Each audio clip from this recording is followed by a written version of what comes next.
Zelly winning game 1. Is that lethal? Is that lethal? Yarla is your first Parallel Prime champion, ladies and gentlemen.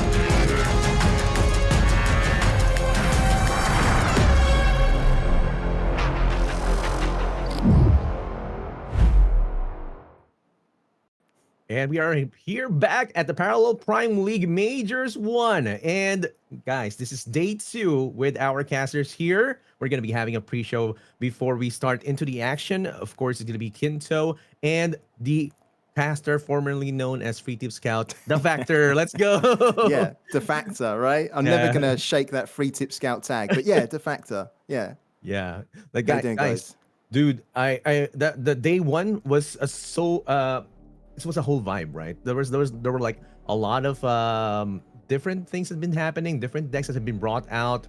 The players were like already locked in. Production was great, and we've had an amazing day 1. But of course, I'm pretty sure some memories were already locked into your memories, like a kind of a core memory, so to speak, for the Parallel League Major 1. Like, let's start with the Kinto. Like, what were your favorite decks running from the previous day? Well, as I mentioned yesterday, definitely Zaratustra's deck, going with the Gambler's Coin. Initially, Zaratustra's Unishop. Initially, when I saw Viper's deck also going with Paid Off, that was really interesting since other players were not actually using it.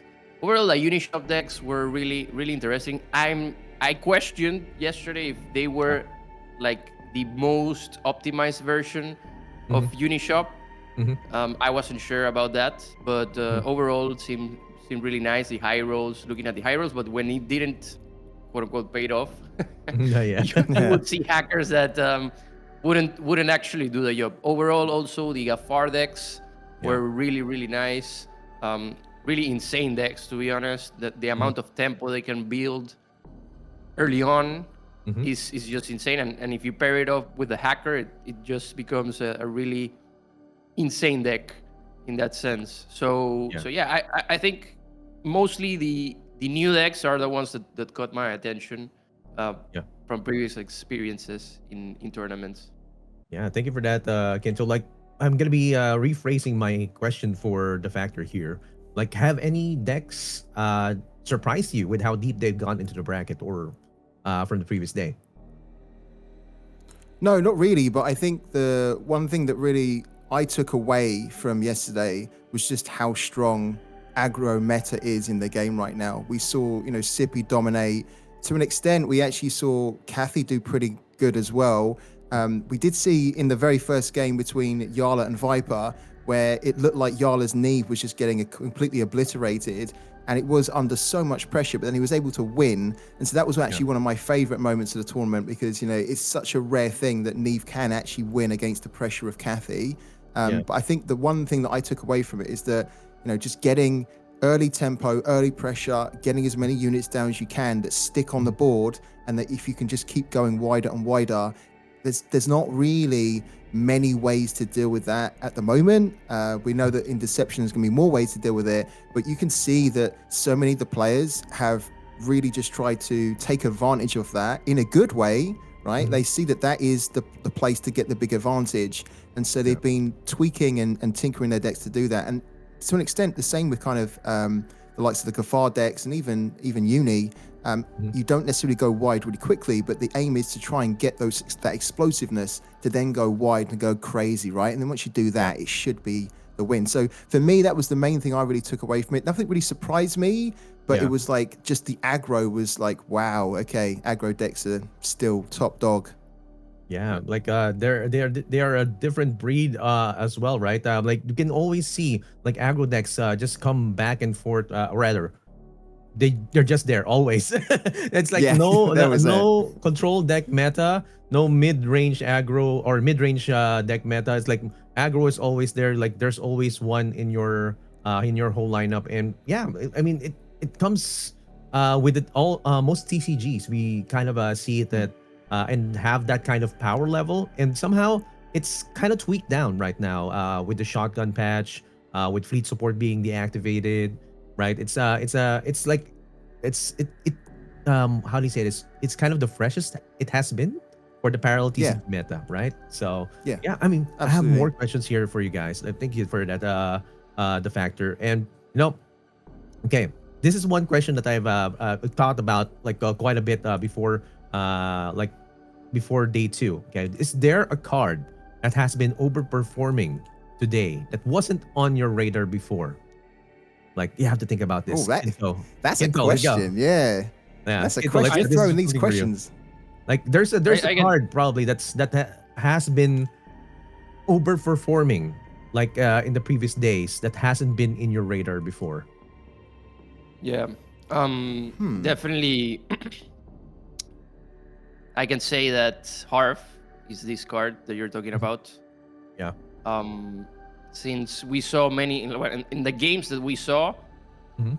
that we casted, especially the Factor and I, we saw many plays where Harf just completely countered and completely punished the opponent in ways that it was like it was practically a checkmate in that Yeah. sense. So Yeah. definitely I could say Harf was Harf. that card. Yeah.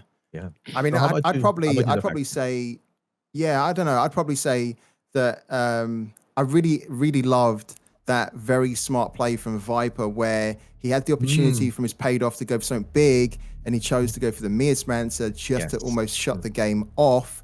And it's so easy to forget about the Miasmancer, despite the fact that he's more relevant now today than ever, especially Yeah. with Gafar rising. So, like, I was considering yesterday, so many of my decks almost don't seem to have Miasmancer. And then when I see the Miasmancer plays like that, and then I see how strong Gafar is, I think, well, I should just be teching one in there because it's just one of those situational cards that can really, win you the game. And block the opponent out. So for me, probably the Miasmancer again. It's so nice actually to see that card come back and see more relevance again. Wow. So we have Harf, Miasmancer, and for me, man, like I think El Familia, this Desmond Walker is Yeah, that's a good yes, one. Desmond Yeah, Walker, man. Like, that's a good one. dude, there's like around 20 minutes of gameplay with Desmond Walker dominating the previous day, man. Like every time Desmond Walker comes out, and there's like Cunning Diplomat, and then there's some more draws, and then there's draws out one of the ladies, and like what's happening? Desmond Walker is doing his work, and it's like man, the really good card that just came out from the two seasons like ago. The meta was a uni, now it's back, and like I'm happy to see it again. Now again, guys, I have one more like kind of a difficult, let's say it's kind of a difficult question for you guys, because I don't want it to Okay. be easy for you because this is a pre-show. Yeah. No, you're hitting us Okay. hard with these questions. Yeah. Go for it. Yeah, I like it. Okay. This is gonna be a more player centric. Okay, how are players adapting to counter the strategies of the opponents from the previous rounds? Like, I'm thinking, right, like there's their usual deck list that they are bringing, right? We have seen the Scipius meta before. We have seen the Marcolian meta before. Like, not necessarily we've seen the Shroud meta and the Earthen meta, right? It's kind of like on and off. Like, how have they been adapting to this tournament? Because this is different, right? We have seen the decks that have been different from the Open, from the Minors. And considering that it's majors and it's high stakes, how have they been adapting in your perspective? Let's start with Kinto. Yeah, I think adapting in this sense definitely brings some perspective to players in the sense that okay, they were expecting and having to play with against a, for example, really tough CPUs. We didn't see many CPUs bans yesterday, for example, even though the deck is insane. They decided to go and ban Gafar or Earthen in some situations, or even Markolian. And actually, this was one of the things that I really enjoyed from yesterday, is that there were different bans overall. We could see matchups that we didn't see before because it was just not possible, because there were bans that were the same always. Yeah. So I think players have adapted in a way where the meta is diverse enough Yeah. that they definitely can strategize against different compositions Yeah. with their decks. So in the end, I think these players definitely stress test their decks and practice before the tournament into a position that they know what to ban Yeah, when that's right. what they are playing against, because they have practice against those decks and they know which one is their weak point. So I think players did really good, because we were expecting the same bans over and over again, and players actually went with different options, and that was really good to see. So yeah, that is my overall thought there. Yeah, lots of practice and lots of iterations. Like I think Kinto knows this, because like he's like in a pro team as well. So like lots of iterations already from the different decks. But you know, let's listen to the factor now. Like what do you think? How has it been? How did Yeah, well, do you they know what? I adapt? think, Yeah. yeah, do you know what? I think the fact that we have seen the return of Uni Workshop again, it signals to me that players have realized the real power of big swing cards in the game. Because we've seen Earthen rise up now to become one of the top decks in the meta. And one of the reasons for that is that it has very big swing cards, which when they are played can completely swing the game in your favor. And it's very difficult then to try and regain control of the board or to deal with those threats on the board. We see things like in Gafar, hasty mobilization. We see, the Helm of Avidor. We see, the Terror Gliders. There's so many options of swing. And so I think one of the things that players are maybe thinking of is, well, can we put a deck together which also has that explosive swing? And probably the other type of deck that has that is Universal Workshop. We're seeing that the hackers are coming back there to give you that ability to bring stuff in cheaper, quicker, and get those explosive turns, which then overwhelms your opponent. So I think probably, when you consider the last few tournaments and how the meta's been slightly evolving with some of the patch changes as well, I think it's nice to see, Uni coming back to almost try and adapt and counter towards some of that threat from Earthen. So yeah, that's probably how I see it, to be honest with you. Yeah, that's like we're seeing like they're adapting to the meta as well, which is I'm seeing one card always being put into the to the meta, which is Cyrene, and I'm seeing like this kind of it's not really kind of it's the card that has been a staple.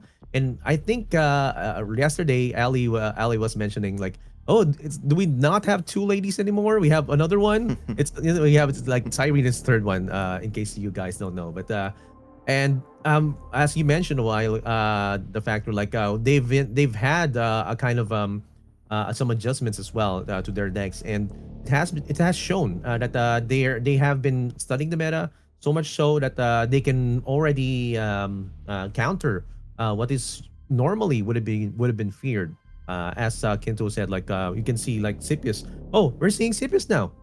Before it's like a ban, an outright ban, but we're coming back with it. And I wanna let's have a short review of the prize pool, what these guys are fighting for, and considering that's already top four, let's look at again the breakdown of the prizes. Let's have the factor break this down. Yeah, well, you can see right here that just an amazing prize pool overall. So again, huge shout out to all the sponsors, including of course Section on Prime for this, because it just wouldn't be possible.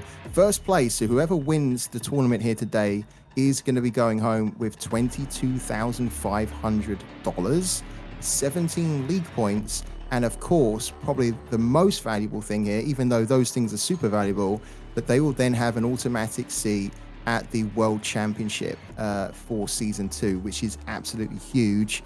Whoever ends up second place is going to get a very healthy $12,000. I need to get myself off the casting seat and try and get into a major, don't I? Look at these prizes here. And then, of course, 11 points as well. And then third and fourth, they go home with $6,750 and then 9 points. And the points that you get here as well are so valuable. I don't think we talk about it enough, but getting, say, 11 points, getting 9 points, these are significant steps towards those players hopefully getting a seat at the World Championship as well. As the season progresses. So amazing prizes, really incredible. Yeah, amazing prizes. And of course, let's go back to the caster cams. I'm showing you, of course, the coveted, not the mouse pad. Oh, I thought it was. Not the mouse pad, right? Not the mouse pad is the prize. It's the slot to go straight into the Parallel Prime Championship Season 2. I don't know if you got this. If you were there, you're lucky because it was in the swag bag. I'm still using it as for unboxing some packs. But yeah, that's the coveted spot, and it's the first spot, right? I just asked the production a while ago, like, okay, how is it gonna go? If they win, can they not join any other tournaments? And they said yes, they can. And if they win a major, they would have to give up that seat the one that the major they won on the next one to the one that's second place. But they can still keep the cash prize and the points. So imagine that, like you get that spot. Okay, I'm already I'm a major winner already. Next one, I can still keep on joining. I can still get those points, and it's gonna be like it's gonna keep on stacking, right? And you're not locked out. Like I remember there were some leagues like, hey, you already won, stop joining. But now, okay, Parallel said, okay, you just keep on joining, keep the competition going as well. And anyway, so we have also, we've had like yesterday a bracket homework, and I think I think the factors predictions were kind of way off there, like way off in into the bin space. Yeah, in the bin, in the void forever. Yeah. Yeah. Oh, we have to this is the shame of having to go back through your homework, isn't it, in front of your teacher, and they're like, no, that's wrong. Yeah. So basically, I took a massive gamble. I wanted to go for Lambie, as you can see here, because I felt like Lambie was just due a win of a major tournament. And unfortunately, it didn't happen for him. But Zaratustraa was able to get kind of fairly far. So a lot of my predictions didn't quite pan out. I tell you one thing that I'm a little bit disappointed in is that the Yala Viper prediction. Yeah. I was so torn on that one because on the one hand I wanted to put Viper to go through. On the other hand, I was like, can I really go against the world champion? I didn't think I could. But if I'd have just gone with Viper, at least I might have had Viper, still in the running. But yeah, everything else is pretty much in the bin. Yeah. So no more homework from me. You have Egorik, right? At least and the semifinals. But everything else, like, oh no, that's like it's like the factor didn't do his research. No. I've got to do more. I've got to do more homework. I've got to be better at my homework. So yeah. How about moving on? Look at, Kinto. Let's look at Kinto's handwriting again. I want to see it again. Oh, look at this. Oh, okay. This is not Kinto's handwriting. This is Kinto's mouse writing. Okay, Kinto, can you share with us what happened here? I chose Egorik to win the finals. Mm-hmm. I definitely failed at the lower bracket where I placed Jarla to win, and it's been Viper dominating that. I'm not sure about the middle one. Oh, I also placed John to be close to the semifinals, but he got cooked in the first bracket. Also, very fat cat and Lambie were destroyed in the first one too. So I think I still have a chance to Yeah, redeem he's- myself here. Yeah, you still have a chance, and of course, I think Egorik is the prime pick for Kento right here, and yeah, we'll see how well he does against his matchup here at the first match. And guys, I think here we go. We are going to be having having to conclude the pre-show right now because I think the players are ready, and but what do you think? Short prediction in the first matchup. Let's go to Kinto. Who do you think will win with the first match? I wait. I know what you're gonna say. It's already there. Is it Egorik for you? Yeah, for sure. How about you, the factor? 100%. What do you think? Yeah, I'd probably say Egorik as well. Yeah, at this point, just looks so strong, doesn't he? So yeah, hard to back against him. All right, I'm going to go against the grain here. I picked Egorik in my predictions, but of course Zaratustraa played very well in the previous day, and yeah, this is going to be amazing. Guys, this has been the pre-show with Kinso and the Factor. We're going to be going for a short break, but when we come back, it's going to be the first game with our casters, Ali and Muka. Don't go anywhere. We'll be back in a few. And we are back here at the Parallel League Major 1 here for the second season. We're here with our casters, Ali and Muka. Guys, it's going to be the first match, Egorik, right, versus Zaratustraa. And I know you guys are ready. They've waited quite a bit with the ad break. But, of course, we're going to go straight into the deck list. Let's start right now. And here is going to be the first deck. It's going to be Egorik with his Asclepius deck. Let's listen to Ali to give us a short breakdown of this deck. Sure. So we've got Attack of the Clones here from Egorik. Asclepius made it through, didn't get banned. Of course, we've got like key cards like the Recruiter that is going to draw extra clones and things like Triumph of Europa. Things that are different than what we are used to seeing. It looks pretty standard. There's one Miasmancer. There's one Drusian Exorator.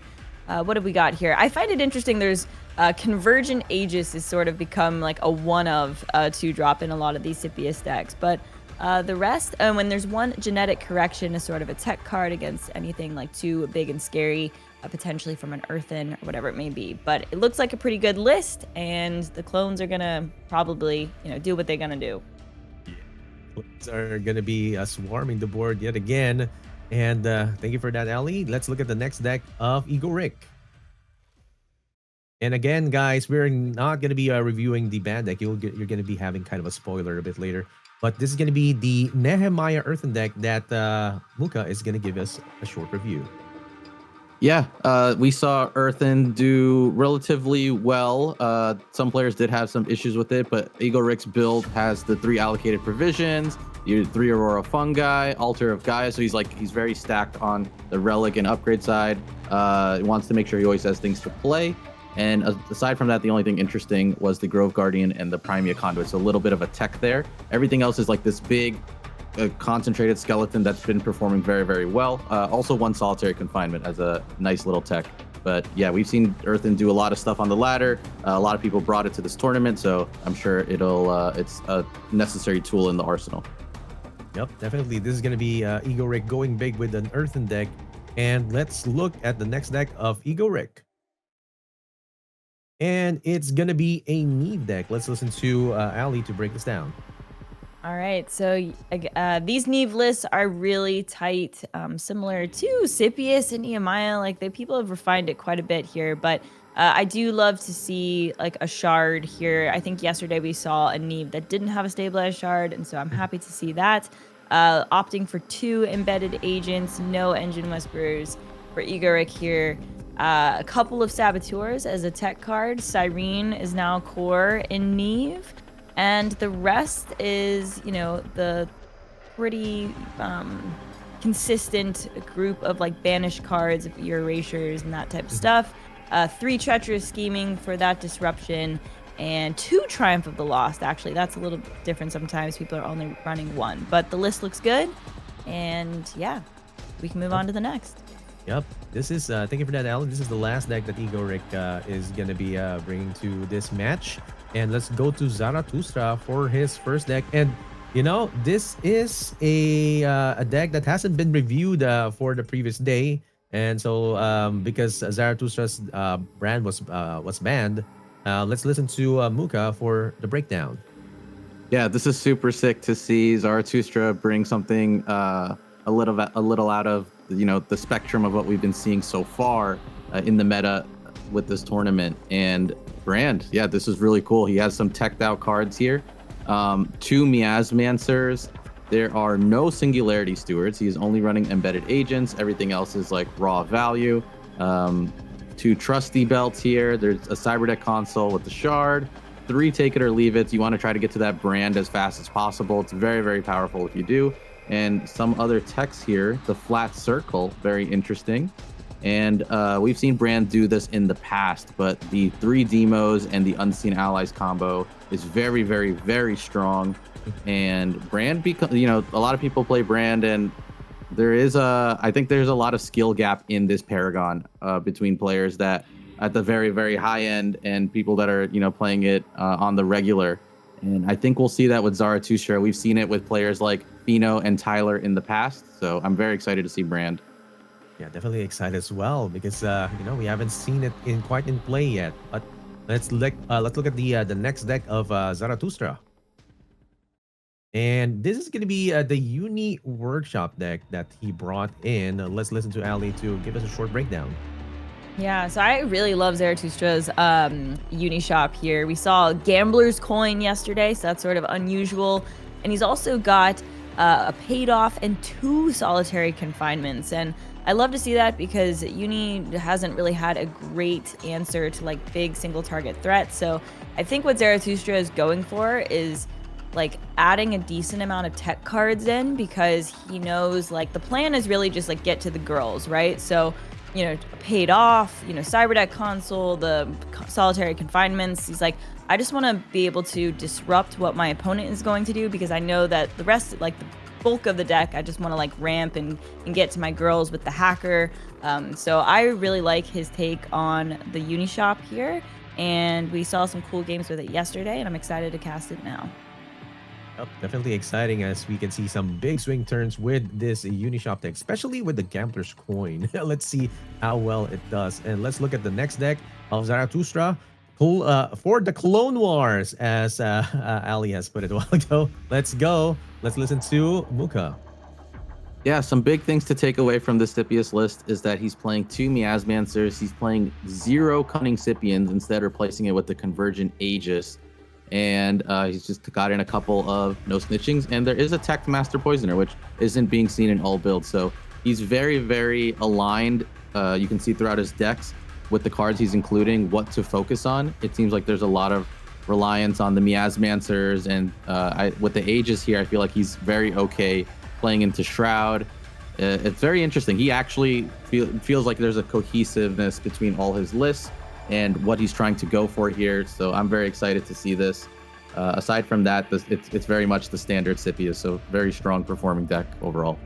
Yeah, very strong performing deck indeed. Let's look at the bans right now between Egorik and Zaratustraa, just to give an overview of what they're going to be playing. And Egorik's Markolian has been banned, and Zaratustra's Earthen has been banned as well. Now we're going to be seeing the Earthen for Egorik, Shroud, and Katari for Zaratustraa, Katari, Ogencore, and Shroud. Now we're going to be seeing like quite a variance here from the previous set tournaments, and which is a bit exciting. And what do you think is going to be the strategy here, Coach Muka? Let's start with you first. Yeah, you can definitely see that Egorik does not want to play against the Hasty Gafar. That was a deck that I liked a lot yesterday. That was performing very well. And he just has very strong decks overall, right? He's just going to play them how they play them. Zaratustraa, on the other hand, feels like he built his list that were normally maybe not the best against Shroud and Universal. He built his decks to like do well into those matchups. So yeah. He knew what he was going to ban from the start. He bans the Marco, and the other decks that are traditionally strong, it feels like he's built to be ready for them. So I think he feels comfortable with his ban. He already knew what was going to be locked in from the start. How about you, Ali? What do Yeah. you think the mindsets of our players here regarding the bans? Yeah, I definitely think they both made the absolute correct choice with the bans here. Gafar is pretty scary at this point. Like that's what I've been playing a lot on ladder, and he can build some pretty nasty boards. And so I feel like Gafar got it out of there. But with Zaratustra's plan, like Nehemiah has been the choice to ban for a lot of people, but with Brand having access to the demolecularizes, like I think he could get lucky in that queue there, and then being able to answer some like wide earthen boards. And so Kathy, I think, definitely would have given him the hardest time. So yeah, I think both of these players picked perfectly, and it should be. I don't know who's necessarily advantaged right now. I think it might actually be pretty neck and neck with the Man. correct ban choices here. Yeah, and like Ali, we've already starting right now, and this is gonna be Egorik versus Zaratustra with a Uni Workshop and a Sippy deck that has not been skippied, and it's gonna be amazing. The first semifinal match between Egorik and Zaratustra, and we're gonna be having our casters cast this amazing first match. It's gonna be a banger of a match. Ali and Muka, take it away. Yeah, so starting out with the Scipius versus the Unishop, which yesterday we saw Scipius usually or get this almost every time, but we did see one game, I believe, where the Unishop did take it, but it was like a perfect ramp. It was like stabilized shard into like glaive, into a Cyrene. So I do think this is not unwinnable, for the Unishop here, but it's definitely going to be tough. Yeah, very interesting mulligans to see from both players on this one. Egorik had a Miasmancer in his starting, and he held on to it through both of his mulligans. He kept it and the Princeps first, and then he mulliganed the other cards looking for a better curve. But he's really putting a lot of focus into that Miasmancer. Zaratustra just kept the take it or leave it and sent everything away. Not a bad hand. It's okay. He has the armored support vehicle, excuse me, and the Miasmancer, so maybe some stuff on curve. But Egorik's hand looks, without drawing the standard bearer, I was going to say kind of slow, but now he drew the standard bearer, so it's not too bad. Yeah, that standard bearer looks a lot better right now. Oh, we lost the Yep. hand for a second there, and his Oh cam. man, he's phasing. He's phasing. Yeah, we were saying, wouldn't it be wild? So Zaratustra won the first major of season 1. So if he runs it back and wins the first major of season 2, that would be pretty darn Yeah, impressive. we I got just wanna with say. these two players, we got two good narratives, right? We have Zaratustra, like you said. If he wins, then that's back-to-back first major of both seasons. Last season, it didn't give you a full ticket to Worlds, but this time it does, right? It gets you straight Yep. there. And then on Egorik, you mentioned yesterday. You caught both narratives actually, Ali. Yesterday, you were saying I that he won the did. Open, he won the minor. He's going for the 3P for the major. Both these guys would be very cool to see win. Yeah, absolutely.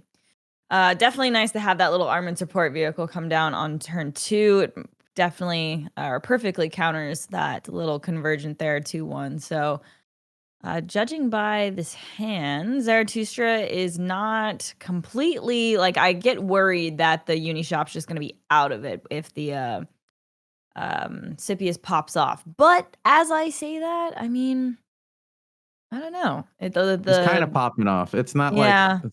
you can see how he allocates his resources. He could have played the standard bearer there, but instead he recognizes the universal matchup. He needs to go fast. So he immediately just drops the 2 other 1-drops. Zaratustra has the ability to play a gunslinger and kill like the Reliant Gamma that could scale and get annoying, but that's feels kind of wonky, Wow. right? For your turn to do that. On This the is bright tough. side, next turn he could Cyrene with the take it or leave it and get a token. Though that's kind of the swing turn, right? Yeah, because you got to choose what to bank here. I mean, this is so. I mean, I think using the Tioli now to get both the gunslinger and the researcher out is not the move.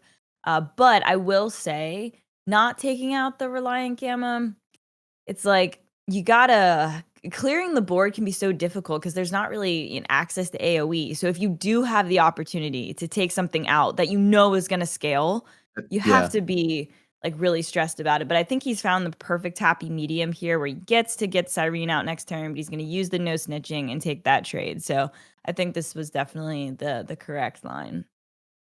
Yeah, with this, he was able to clear out the gamut of scaling. The gunslinger could have killed the princept, but it's like neither here nor there. The Cyrene will do a lot of the cleaning up next turn, and she's been so strong for that board presence. Just being able to take out a unit, ping another unit in the pre-show.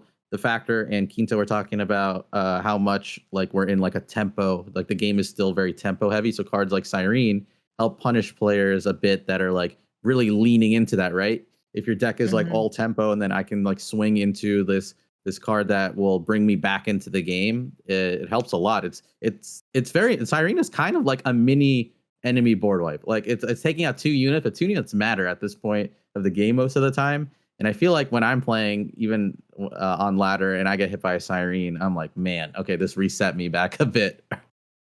Yeah, she takes out 2 units and she still lives because by, turn Yep. 5, the majority of the units are not like more than 5 attack, right? So like it's then she's a threat that she has to answer or the people have to answer as well. But I'm gonna say it, I feel like this coin into the Cyrene with the Juggernaut token getting popped out this turn, this is very strong. This is the exact type of situation you want to be in this matchup. So I would not be shocked if Zaratustra like just kind of takes the game from here. Like this is This is really, a really very strong turn. You don't see Egorik have like a triumph to fall back on, no hand refill with like recruiters. So a lot of the wind is being taken out of his sails. I think that's the expression. I'm very notorious for getting expressions wrong, but I'm gonna stand true and say that I think that was the right way to deliver that. It's a charm at this point, Luca. There you go. You just gotta own it. They're getting the phrases wrong. I appreciate it. I got you. But no, I mean, look, Zaratustras in such an incredible spot at this point. And I do think the last like 3 games of Scipius that I swear we've seen in this tournament, the Scipius has been going second. And I do think that is a big consideration sometimes for decks that, want to get on board fast, be on the play. I think it's just better. So we'll see. But this is looking very good for Zaratustra. Yep. Egorik, he just ends his turn. I kind of like that he let the Domina to chance, like almost like a Catherine, being like, just kill the rummaging at least. Just try to get the rummaging. But we're gonna see Zar here draw like a madman, taking a play out of Egorik's book. He could go cunning, double cunning, or the armored support vehicle is nice. Double defender just messes up your opponent's way of playing the game. Yep. Pushing a lot of value on the board. I mean, once Universal takes over the board, I feel like it's over. Like we've seen normally yesterday, Scipius take over the board and Universal not have anything to do, and they needed like a crazy Desmond turn to take it back. But from the start here, Zaratustraa has been able to just control the board, and that's very tough because usually the Scipius is the one that's trying to do it. I love this. Instead of, taking an attack and like using the double counters to just heal it back up, he's like, I'm gonna prioritize getting this 5 damage into the face here. Yep. And just using the removal of 1 counter there. So yeah, I mean, good luck, Egorik. No offense, but this is he just saves his mental, moves on to the next one. I mean, okay, I don't want to be the one to say it, but like we saw Egorik get a little bit off his mental fortitude yesterday. Do you think with that concede so fast that it's residual from yesterday, that it's still there? Okay. Not at all. I think that there was like 0% chance that he was winning that game from that point. Maybe not 0, but you know what I'm saying. Like they're very near 0. I agree with you. Yeah. 0. And so I think if that is true, do not waste your mental energy on it. Go next. If anything, maybe playing it out is the tilt move potentially. I don't know. So no. I think that Egorik very likely shook it off after yesterday. That made for sort of an exciting, dramatic moment, but no, I think he's all right. I actually would love to know more about Egorik's history, like his TCG history. if he comes from other games or has a lot of experience competing. So Yeah, I know Zaratustraa. We've seen his history before. I mean, he played in season 1 very well, but he also came from, I believe, Axie was his other game that he was like competing in before. Like it was actually funny when he won the first major, he still wasn't fully in to parallel. I think at that point, yeah, he was still like treading the water of like, am I going to start competing or not? And now he's here again, full blown in. I love that. He's become a central figure in competing. I think he's still a bit of that underdog. I don't think he gets as much credit as is due. He's usually a creative deck builder, right? So I think that's usually how it goes. If you're a creative deck builder, it's like hit or miss, right? Depending on your lineup. Yeah. And then that means it could be like a little bit of like not being consistent. But when you do hit, it gives you a very big edge, right? Like we see it in this tournament that he's gone quite far because of his unconventional lineup. I feel like that's the glory of card games. I mean, at least for me, I think most people would agree with this, but like if you can have, an off meta lineup and win the tournament, and like that's the biggest glory, right? You went did something different.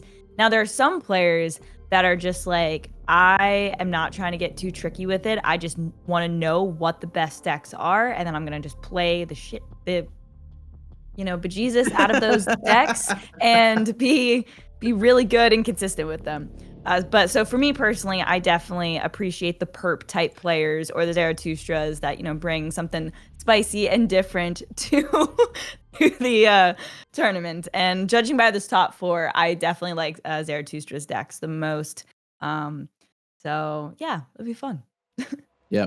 There's one thing to consider in this matchup specifically is him winning with the Unishop first off the bat is quite a big deal. We saw yesterday a bunch of the Unishops kind of struggle. Like that used to be like, that was the last deck that people were trying to win with. And Zaratustraa getting the win off the bat is very good. Like it puts him in a very strong position, and he gets a locked in Brand versus Earthen matchup. That's got to be pretty good too for him if he can line things up correctly. Ooh, okay. So, the age-old debate now where like the Nehemiah got the edge on the Neve. I mean, still kind of close, could go either way, but definitely got the edge. Will we say that that's not true with the Shroud decks that have access to Demo? Like, would this be more favored for the brand? It depends on like how much it can be contained, right? With Neve, some of the issues become like your big explosion board is not like as strong into Earthen. Earthen has done like they chip. We talked about the chips with Neve into the sledgehammer. Like Nehemiah is just like constant like fists in your face. So it's hard to control it. I think for Newton and Brand, once they get to the end, it becomes very easy if they have access to the demos and stuff. But I think Brand in particular, because of his Paragon, ability of being able to just like banish stuff, that like equalizes the mid game well. So it really depends on how strong Egorik can go from the start. And he does have some techs in mind. Like he has like the solitary confinement. So if he can hit that on a Brand, that's a big deal. That can slow things down. But we'll have to see how it goes from here because Egorik's starting hand is doo-doo. That is not where you want to be. Yeah. It's not what you want to see against Brand for sure.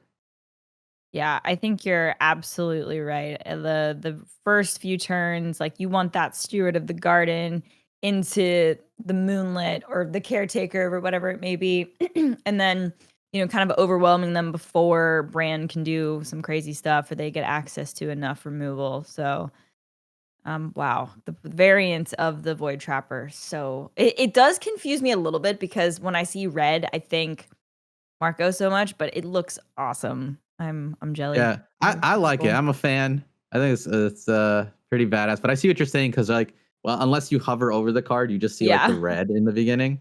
So you're like, what is this guy doing here? And then you see the purple on the bottom. And you're like, oh, okay. Yeah. I love it. It's super cool. You're a friend. All right, so he could go for the Baron, especially if he's trying to get some value out of, a treacherous scheming going into turn 3. That looks like Mm-hmm. what he's going to do. You could also like consider the Void Trapper. It gives you a little bit of information about what is in the hand if it attacks to the dome. But I think scheming is probably a nice thing to go for next turn. So I I like this agree. here. Egorik does have an opening here that kind of lines up decently well. The provoke caretaker, if it can live, well, he's probably gonna go for the researcher first. But like, I guess my point is to say is he can draw 2 cards with rummaging researcher and provoke caretaker, maybe 3. Um, no, it would just be Mhm. 2. It would just, but drawing 2 cards here is very, very beneficial, and he has the allocated provisions on top of it to work together. So I think there's hope here. This is not too bad.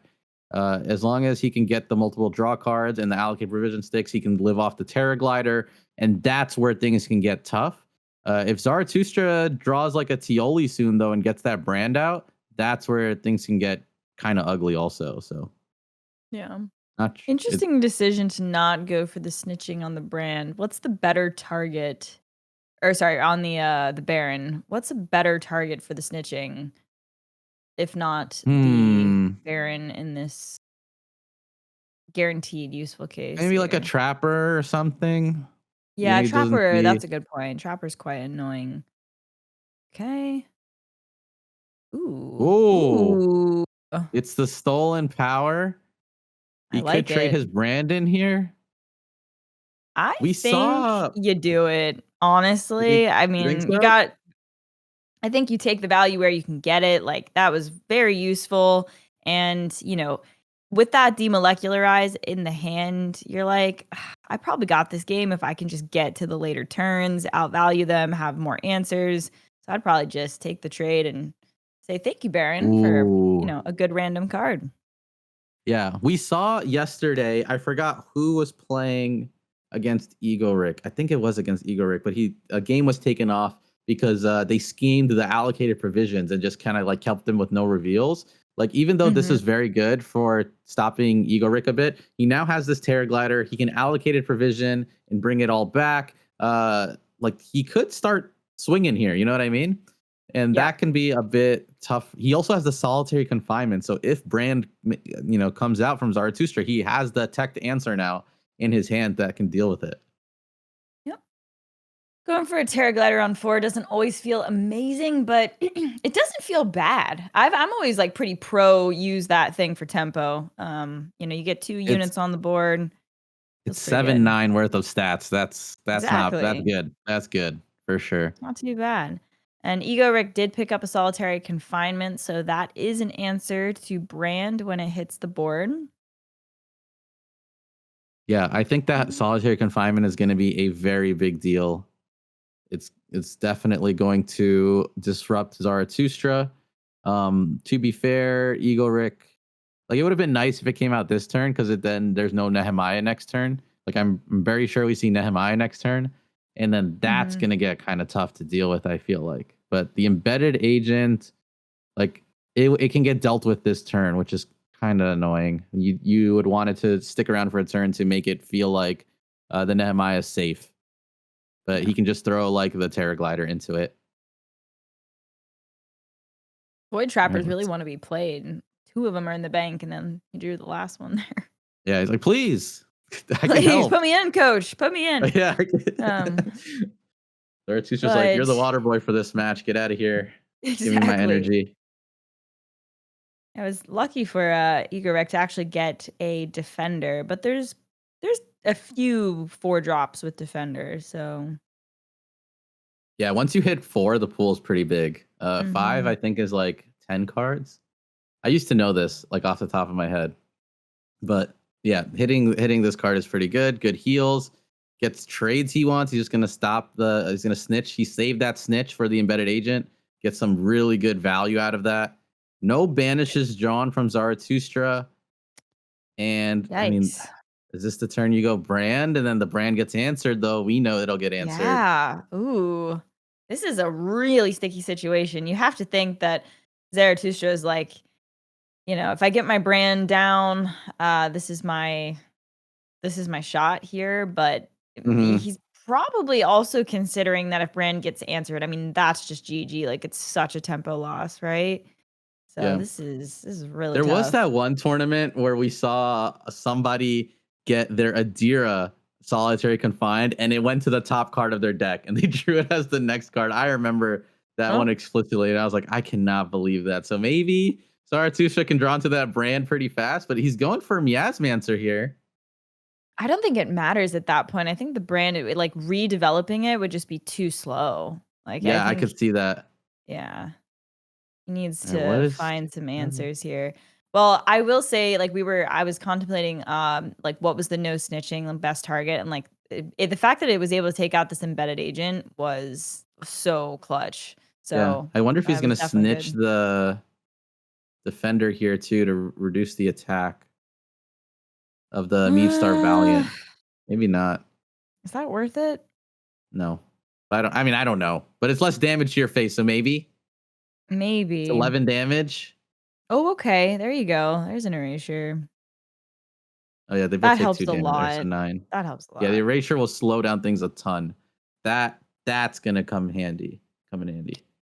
And if any unit lives here, he can erasure and just throw down Amalia, just get some Yeah. draw going. I mean, I Does suppose his hand's Egorik not. push for damage? He's pushing for damage. Wow. Okay. 9 plus 6 will put him 9 plus 6. I can do math is 15. Zaratustra will go 15. down to 7. That's crazy. Quick maths with Muka. Let's go. I don't. It's usually off, so we'll take it. Now, all Zaratustra needs is actually that would still be a lot of damage. I was gonna say an eclipsed fate. Okay, he's gonna trade the But agent. He has to do that. Yep. actually, hang on a darn second. No, he's gonna be fine. He can erasure the Nehemiah, and yeah, I mean, if all of these goes face, we know that it'll be at 7. But then if Yep. he gets to play the Malia, and then if he takes a trade, he's got a little bit more health. So, oh, the heal though, that's It's a more. lot of damage. This is gonna hurt. Zaratustra going to 7. There we go. Another Okay. formidable could do it. Another formidable could end the game. It And could. Oof. Oh my gosh, oh, he's gonna go with I treacherous I scheming. was like, is he gonna bank it? And then he immediately was like, no, hold up. Let's use this. He recognizes the formidable here. I'm gonna say he gets the confinement though. Good consolation prize. Mm-hmm. What do you Gotta figure out bank? what to bank here. This is not easy. This is not an easy decision. Well, the Triumph of the Lost would actually have a formidable presence in it, right? Unless another Mm-hmm. effect comes into play this next turn here. So he could kind of hold that back as a, get out of jail free card for a turn here. And then I personally hate banking demos. I would love to keep the Malia. So yeah, I think it's got to be either no snitching or Yeah, the unseen I was leaning towards allies. no snitching, but I think your assessment is very correct, and it does make Yeah. a lot of sense. He's gonna even Oh, interesting. snitching this. Why? I don't know. I'm not sure why. I mean, I guess the counters, he could like get some heal value, but I don't know. That's I can heal maybe we're himself, missing I something. guess. Yeah. All right, Yeah. let's Or no, see. Does sorry, the Egorik snitching draw doesn't get rid of the counters. formidable? No formidable. Oh, Yeah, okay. but it doesn't have the aftermath ability that has the counters. Is the main thing. Oh This is a yeah, of dead course, turn of for course. Egorik. This is a big deal. This is if Wow. Zaratustra wants a chance. This is it. He has to triumph here, I think, right? Yikes. He has to I triumph here. guess Oh my so. gosh. And he Munition gets an plus. altar too. That's quite good. Yeah. My gosh. There it is. You're a fun guy. Allie's like, Ooh. do we explain why you're laughing? We'll No, explain it no, later. no. It's fine. Well, okay. The Triumph is gonna get the altar and the formidable presence, but it's a little frustrating because next turn he could have gone like Wong into Malia with turn, 8 energy here. Yeah. to get a little bit, but or Brand into Malia, but I think he has to go for the oh no, it's the Oh, the supply cash cache. dodge. The cash dodge is real. Oh But snap. the Meave Star still is good. Oh, but the flat circle's perfect because it's Yeah, buffed now at yeah, but what is he 2. bouncing? Is he bouncing something? Is he not Does he need to? He bouncing? has a defender. Uh, He has a defender, and I believe Meave Star Valiant can heal face. I gotta look this up. yeah, look that up. I don't know. I don't know. I still would consider bouncing the unit just to stop their Heal game targets plan. equal. Yeah, he could heal face with his own Meave Star Valiant. Yep. Okay. He's gonna bank the Goes for Wong. Is he gonna bounce? I think he This is okay, I actually let's think about this. If now another he's gonna- formidable presence would not be lethal. Okay, so you could make the case that you don't need to bounce it for that. Nehemiah's already been played. Uh, I guess the Malia's extra card draw anyways. He's gonna bounce it. yeah, I like the bounce. I think you just take away their options, like the set them turn. back. You need Yeah. time. Uh, He knows what his game plan is, right? So why does it matter one turn of like slight inefficiency if it means that Egorik has to like replay stuff and it gives Zaratustraa a turn to play more stuff? yep. So I I see that. think Zaratustra's got this at this point. I mean, I guess knock on wood, I don't want to jinx it for him, but I think with being able to develop Brand and Malia next turn, or I would love to see what's in the Singularity, but there's only 4 cards for the Unseen Allies.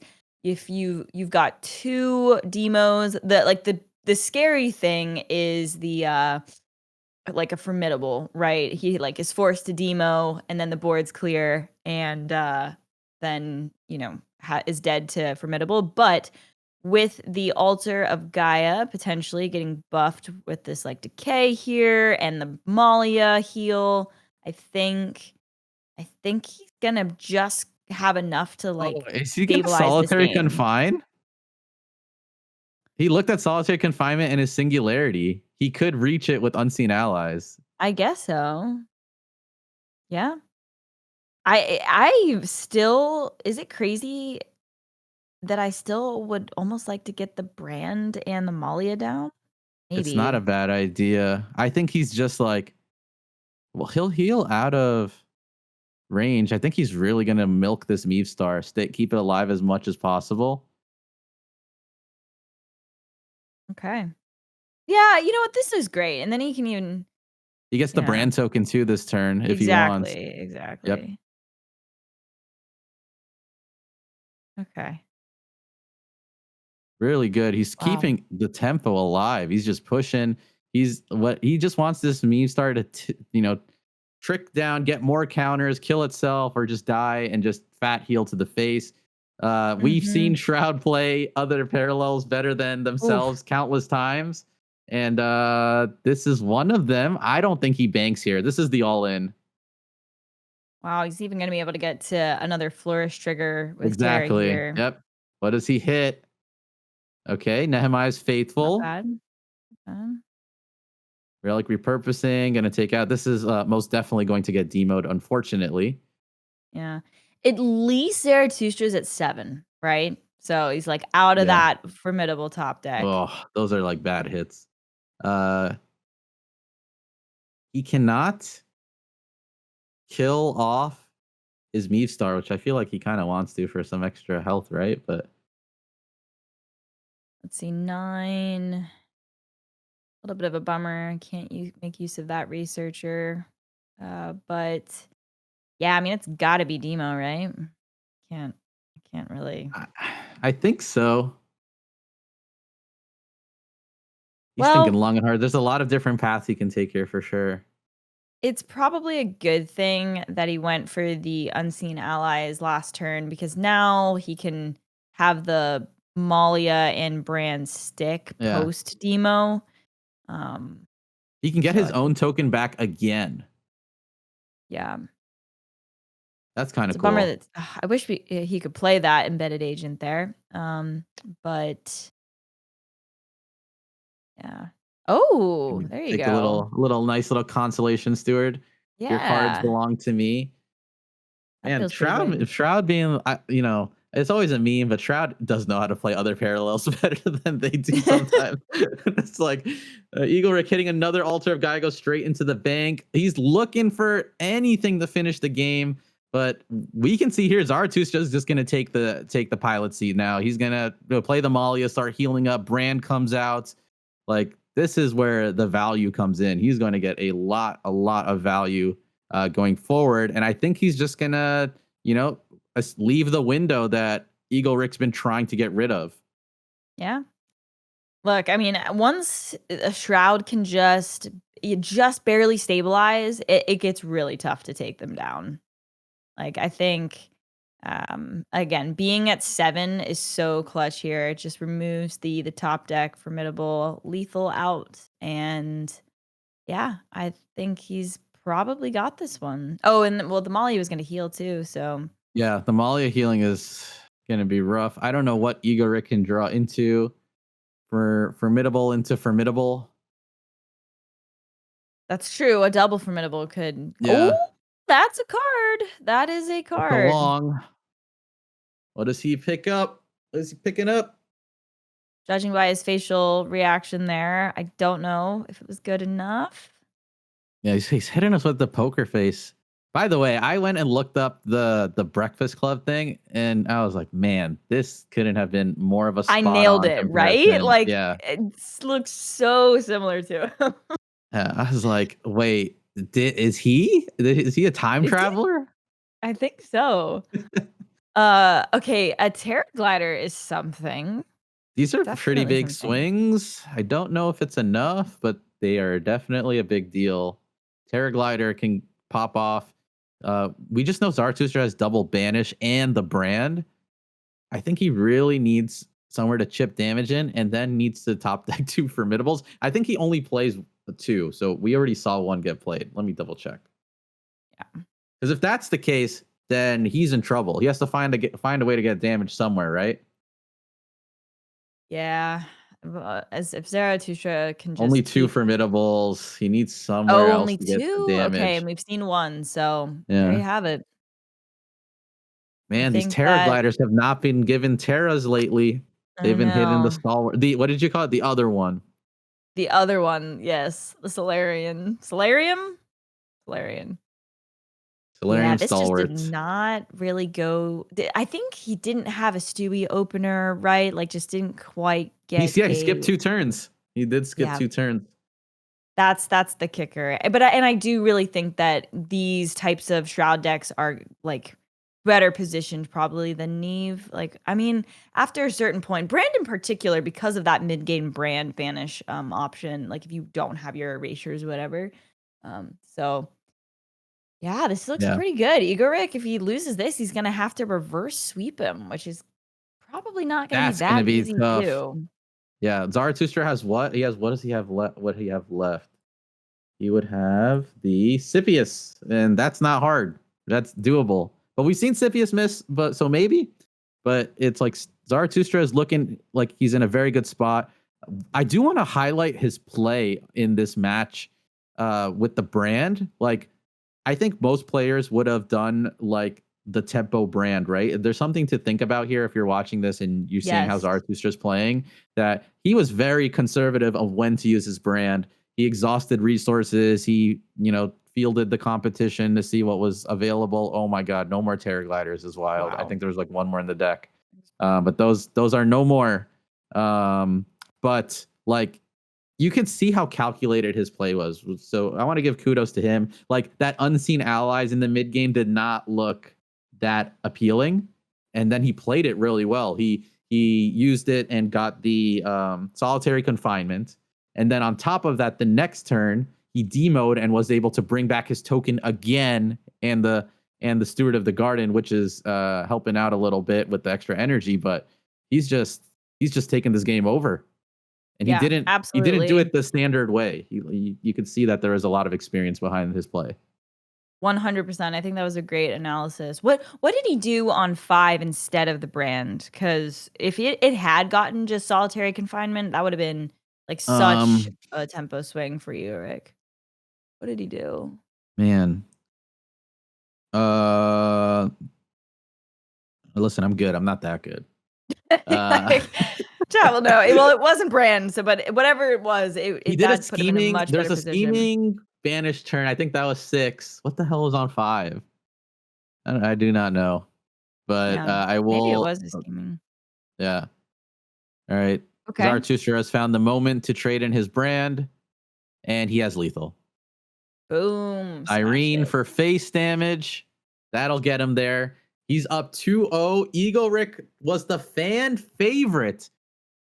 I think at this point in the tournament, is he the one that's going to get knocked out by the wild card Zaratustraa? I don't even. It feels weird calling him a wild card, but I'm gonna say he kind of is in this tournament. Yeah. Zaratustra's got to be feeling pretty good after that. He's up 2-0.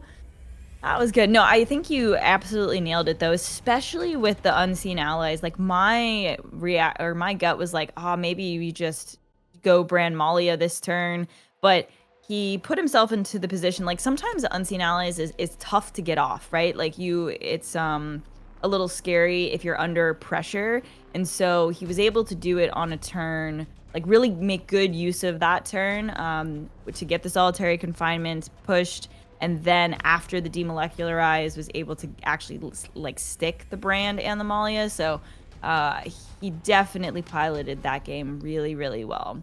Unfortunate for Egorik didn't like get a super strong start, but still, I think that if Zaratustraa had made some different decisions, it could have gone the other way. So I think for sure. Like, yeah, I think if he played like the standard way, like I think a lot of the people approach brand, that easily could have gone the other way, and Egorik could have taken the momentum. Like the on curve brand gets solitary confined, and then there's like a few turns of like stagnancy. But he did push it extremely. What the hell did he do on 5? I don't know. But I know. I know it's gonna bother me. but I yeah, will say very good play from him. Baron getting the stolen power to allow That was kind of, yeah. to trade, that was also quite good. That was quite lucky. Yeah. So A little skill RNG there, yes, pulling out the right card. Man, he's just got Scipius left. But we've seen Scipius falter before, but 3 tries on it, it's gonna be tough. If there's a player that can do it, it's Egorik. I mean, I know he hasn't been doing too well so far in the series, but he is on a hot streak still tournament-wise. He's a very good performer. So if anyone can do it, it's him in this matchup. yeah, I mean, look, he definitely could reverse sweep here. I mean, Zaratustra's got his Scipius left, but we know that Egorik's Neve could take down Sippi, right? So that could happen. Nehemiah can still do some crazy stuff, and then there's the mirror. So I would not say it's over yet by any means at all. Yeah. This is going to be a very interesting one. I'm excited to see it. Like, both of these players are very deserving of getting to the finals. They're good. It's like I was gonna give like a whole fancy thing. They're just good guys. They know how to play the game. They do very well, and they both deserve to be there. Both of them can be winning this major. I wouldn't be mad. So yeah, let's see how if Egorik can defend himself and do a reverse sweep. Yeah. Looks like Egorik has switched to Neve, probably because he's presuming that that's the best shot against Scipius, right? Yep. So, you know, there maybe his logic is in line of like, I'm just going to take the edge, you know, even if I have to still beat Scipius with the rest of my decks too. He's just trying to draw it out a little bit longer. So I like it. Oh, and he's got a Dominion in the opening hand, so you love to see that, and a Saboteur. So yeah, this is looking good. We saw a game yesterday where Neve was able to like just win off like Dominion, Malia, and Steward. So like Dominion is a big key piece to this.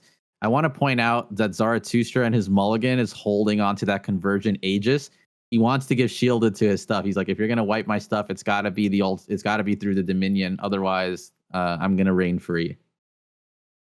Is that the reason for the one of inclusion? Is the shrouds? Probably. Yeah, I think it's mostly the shrouds. I actually, if I remember correctly, I think Zaratustraa is all in. He's got 3 convergent ages. Yep, he is. No way. Does he really? Hold Yeah, on. he does. Looks like we're getting a reconnect, so might have to redo that matchup. Oh no, they're in. All right, cool. Wait, no, we're not. Egorik does not have his full hand of cards. Maybe we'll have to see. Maybe have to redo this if he's got it. He's chilling with a 3-card hand, so that's definitely not correct. Yeah. Wow, you're absolutely right. He does have 3 convergent aegises. That's wild. We've They're been gonna say seeing that's a right. lot He's of got 3 cards in hand. yeah. Whoops. Well, guess they're gonna sort that out. But anyway, yeah, it seems like the Aegis was like a one of in most of these Scipius decks that we've seen throughout the tournament. So that's what I'm saying. Like, I feel like Zaratustraa, like, I don't know. I really feel like he made his own decisions on these like tech cards. I don't think he just like copy pasted a lot of like the like popular like the exact lineups that we've seen. So I respect it. Yep, I think that's very, very true. Especially with the lineup that he brought. It's very tailored. I love that. I like seeing that. We Yeah. go through deck profiles a lot of times, right? And it's like just 1 to 2 cards, or it's all just ratio changes. And on this one, looks like they kept the same game going. I guess Egorik did draw the rest of his hand. Even Zarathustra's Gafar list, like it has a rhetorician in there. Like most people aren't adding that in. I mean, unfortunately, it got banned. I would have liked to have seen that, but it had ritual Yeah. markings. Like it's like he really cooked on these lists, to say the least.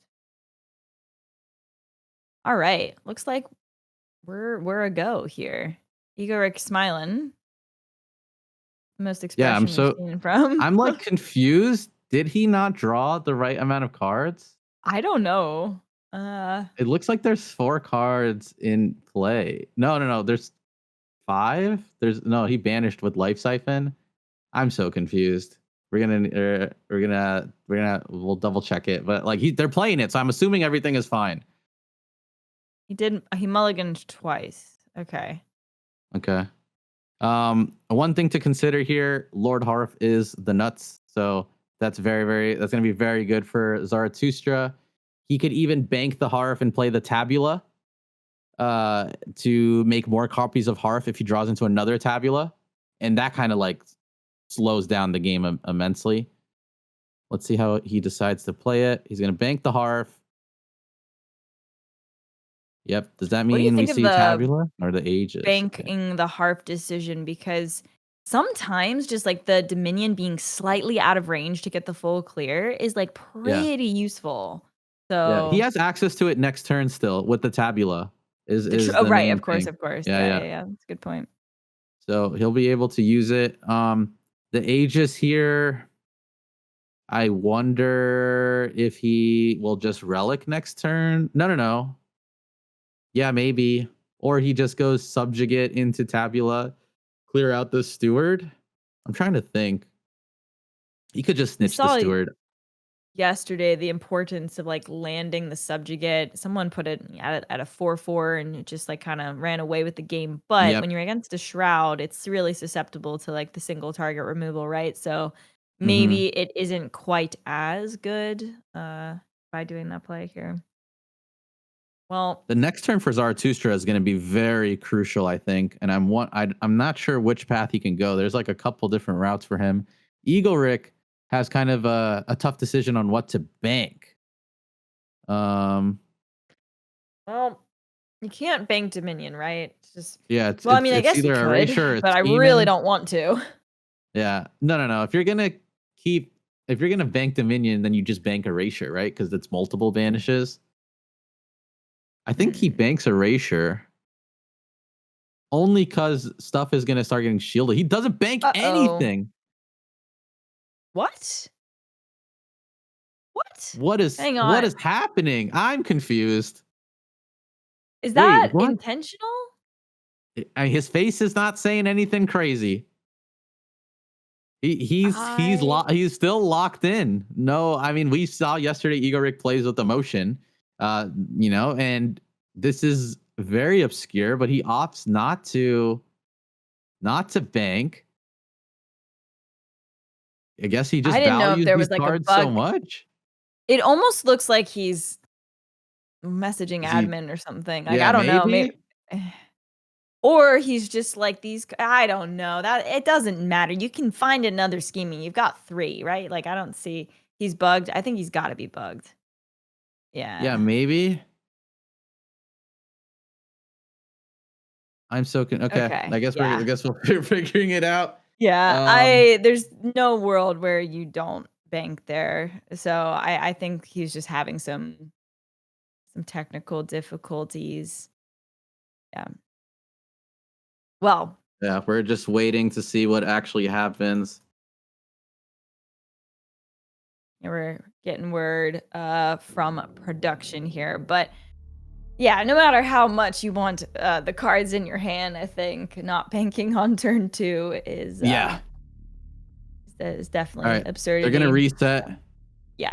Okay. They're gonna reset, and then we'll get this match going. That was weird. That whole thing just felt weird.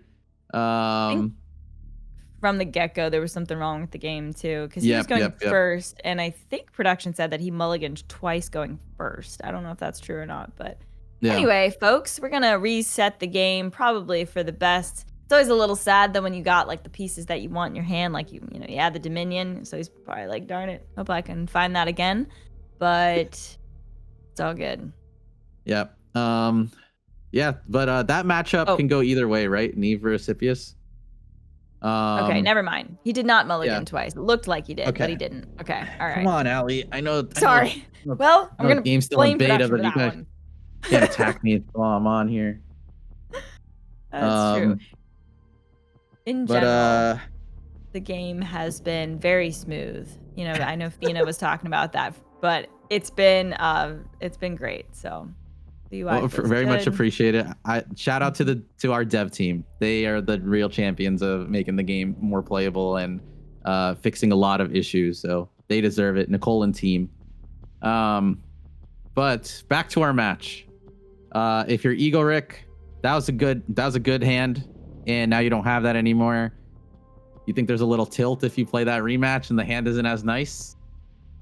Oh yeah, I mean, I definitely think there's a little bit of consideration, but I will say Egorik's pretty like stone-faced when he competes. Like I don't have quite as much of a read on him as a player as some other players.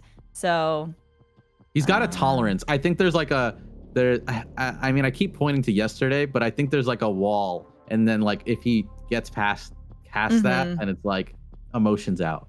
But he does a very good job. I think the sunglasses do a good job. Maybe it's like his what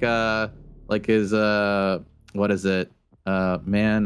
What is Clark Kent? Like it's a Superman thing where it's like no one can really read him or tell like what he's like when he's got the shades on. Yeah. And then it doesn't really work here because he never takes them off and just like wins the game. It's not like your opponent can see you. This isn't an in-person thing, So he's just blocking the audience from, I don't know. I wonder. We're on a delay too. Look, there's some theatrics for sure. Definitely. Look, in tennis, they're going into a serve, right? Like players have their rituals where they bounce the ball or like fiddle with their hair like the exact same way every single time. And so maybe he's like, I just need to play with my glasses. That's my comfort thing. And, so to each their own. Yeah. I did notice in this one, I don't know if you remember way back last year, but Zaratustraa had a lot of cat aggro during his majors performance last year. Oh my gosh, in other tournaments. That's a throwback. Yes. So I wonder if we'll see a reappearance because this time he seems pretty locked in. But last time was funny too because he was like locked in but still picking up the cat and like moving it while also just staying locked in. I don't know how he did it. I feel like that would take me off my mental, like just having to move my cat multiple times during a game with a lot of money on the line. I was this close. So whenever the game updates or you do like a full update, the settings get reset, right? And so like in the settings, the space bar, it like to Then your end turn. turn, it like reignites or whatever. And my cat did jump up and I was like, she was so close to hitting the space bar in one of my games. And I was like, so if you do have cats and you do down or update the game, keep that in mind. There was who was it? It was Bunny Hopper. Mhm. And he had messaged me and he's like, why is my turn keep ending when my cat's on my keyboard? I was like, oh, like you probably have the space setting enabled. He's like, what the heck? Parallel is not cat friendly. Okay. Is it not defaulted to off now? I thought gotta- no, I mean, in the last, I mean, unless I've accidentally toggled it on and it was Okay, off and I okay. went to the settings, that'd be bad. I'm gonna go running into the office on Monday being like, hey, who we gotta do to turn this off?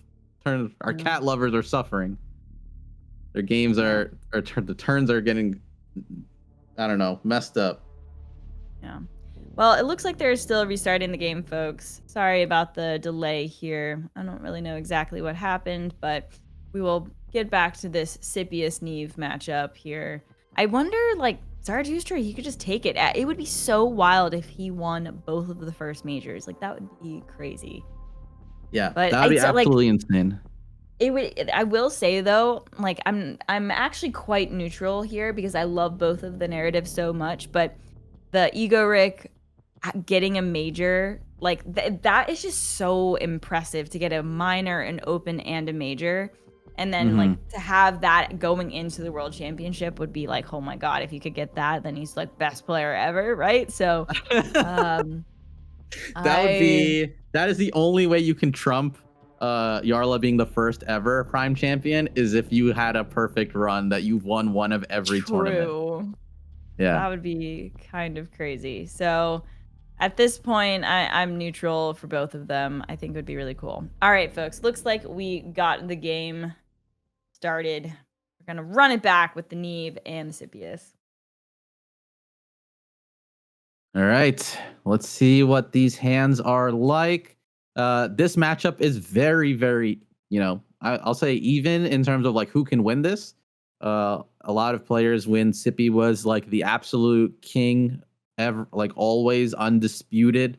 Players would play Neve because the matchup was pretty good. So as Scipius has been more realigned, you can only imagine that the matchup has gotten, slightly even better. So Neve is a solid pick. It should do well. Oh, he's sending back the Valorusi striker and keeping the Gamma. Okay. I guess it's like if one of them's gonna get banished, it doesn't matter, and the Gamma could technically scale out. Egorik, not a bad hand, but not an exceptional hand. It enables the thing he loves to do the most, which is draw cards. I was gonna say, I mean, debatably even better than the first hand. Yeah. But no, I mean, well, look, he's got Malia, and I think we saw like a really insane win yesterday. It might have been Egorik, where it was just like no, I don't think it was actually, but it was a Dominion right into the Malia the next turn with the embedded agent on 4, and it just like absolutely sealed the deal. So with the steward, and he had like a super buffed up one. Mm-hmm. Yeah, I remember. Okay, well, there's a piece. He's just missing one card. Wow, he's missing one card. He's gonna draw. He's give me the combo that wins the game. There's a life siphon in there. That's good. That's not exactly what he's looking for yet. Okay. Draws double steward. Okay. He has it. Yep, he has it. That is steward Dominion Malia. That's cracked. Like, Zaratustra's gonna have to be very careful to stay above the Dominion line, but that's gonna be very hard to do. Easier said than done for sure. I mean, he's got all the tools. He even has the, Tioli. If he needs to, you're talking about Egorik else out. Yeah. Yep. Yeah, I think Egorik can get this in the bag for sure with how he lines this up. I'm starting to think that Brand's expertise, that's just like the best card. He's wow. He's baiting him. He's like, do it. Do you have it? Just keep if you have it, push. That is quite crazy. Zaratustra is going to he's gonna welcome the invitation though for sure. Use this to chip some damage into Egorik, who hasn't played he's only played 2 cards so far: Life Siphon and Brand's Expertise. Hand is fat. He is looking for a payoff.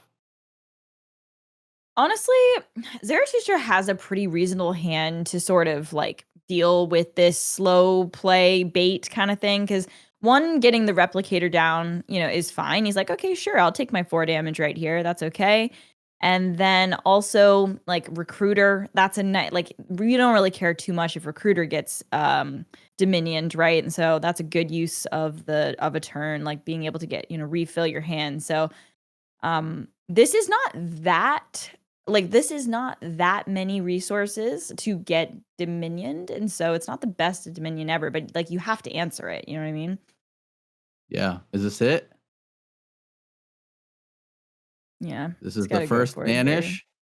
And then next turn is where he goes for the double Steward Malia. Big push. Like Zaratustraa has to, I don't know. I don't know what he has to do, but it's not going to be easy because anything that gets put down there that's cheap is just going to get banished. Yeah. I mean, these convergent recruiters, I think, are pretty useful. Didn't actually get a convergent, but that's fine. Guess what does he bank? Yeah, he can go for the Exorator bank there and get it back later Yeah. with a Tabula Rasa if he needs to. Just building his board. He can trade it how he wants to. Egorik has 6 damage. Is it 6 damage on the Malia? Or is it 8? I believe it's 6. 1, 2, 6. I think it was only 3 units, 3 real units that got 3 in a shield pod, go right? there. Yep. Yeah, so it doesn't have to be a perfect hit, but a perfect hit would be crazy strong. There is the Okay, Cyrene. Yeah, Cyrene's nice too. You gotta be somewhat wanting to He- snipe a Triumph he's of doing it. Europa with that treacherous scheming, Yep. But man, if he can There get you go. just like one banish here would be so clutch to buff Okay, one those face, units. so not full. Okay, there we go. There's a banish there. How many more banishes does he get? Wow. He gets 2 banishes. I think we're gonna have Oh, he a had game more. It's 4. 8. Oh my gosh! Wow. It's 8. Oh, No, it it's was. Oh, it was 7? 8. Was it 8 or 7? I don't know. I think I don't maybe know. that Hold on. doesn't matter. It doesn't matter. He got it. Oh, It's a shield lock. pod counts. Shield pod I counts. I Is that guess, cheap? yeah. I don't know. Okay. There we go. Muka.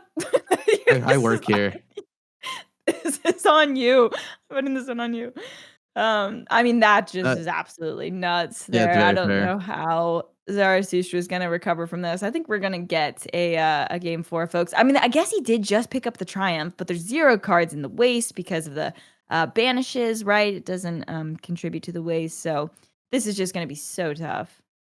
I think Zaratustraa needs to somehow field board and Master Poisoner some stuff out. Like he's definitely gonna still play it out. If he can fill board, which he will be able to somewhat do, but we know there's Cyrene. We know there's another banish. Like I think this one's done. Egorik will get his first game, and hopefully enough of a momentum boost, right, to feel confident in the next 2 matches. But that's what you want to see. He did it. Switch He did the play. Absolutely. The switch to Neve, I think, was good. Like gave him a little bit of the confidence, right? Just get a win here. Pretty good.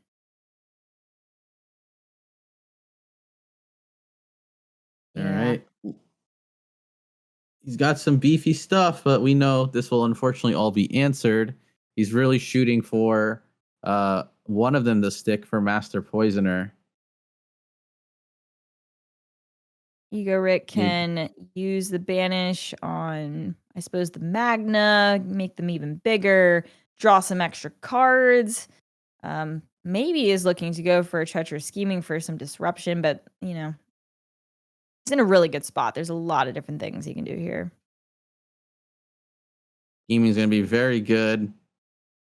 take out whatever he wants here. Taking his time deciding between the Poisoner or the Triumph. He opts to take out the Poisoner. And then he'll be able to banish also. This is a ton of damage.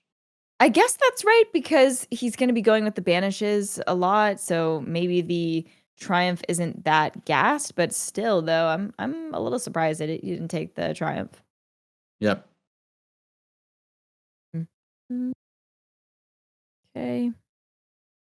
Very likely he's going to go for that erasure on the Magna, right? Yep. Yeah. He's got 14, 15, 16 damage on board. I think these all just go face. Wow. Not even a trade. Well, he's like, let me do my attacks and then I'll think about this last one here. I mean, I don't have it. If you don't have an extra Dominion, it's not like you're needing next turn. Wow, he just decides to go for it. Okay. Yeah. But he does have his expertise. He's going to lose his 8-4 Steward anyways, so I think the idea is kind of like, man, if Zaratustraa had that Poisoner, this would have been, I mean, it probably would have done a different turn, but because Egorik knows he's still the Master Poisoner, he's like, you'll have to hard trade into my 8-4 Steward, and you can't kill my 6-6. So 6-6 plus Malia plus Cyrene would be game. So he's just positioning himself for lethal next turn. Zaratustraa doesn't really have too much to go off of. No Magna and the waste.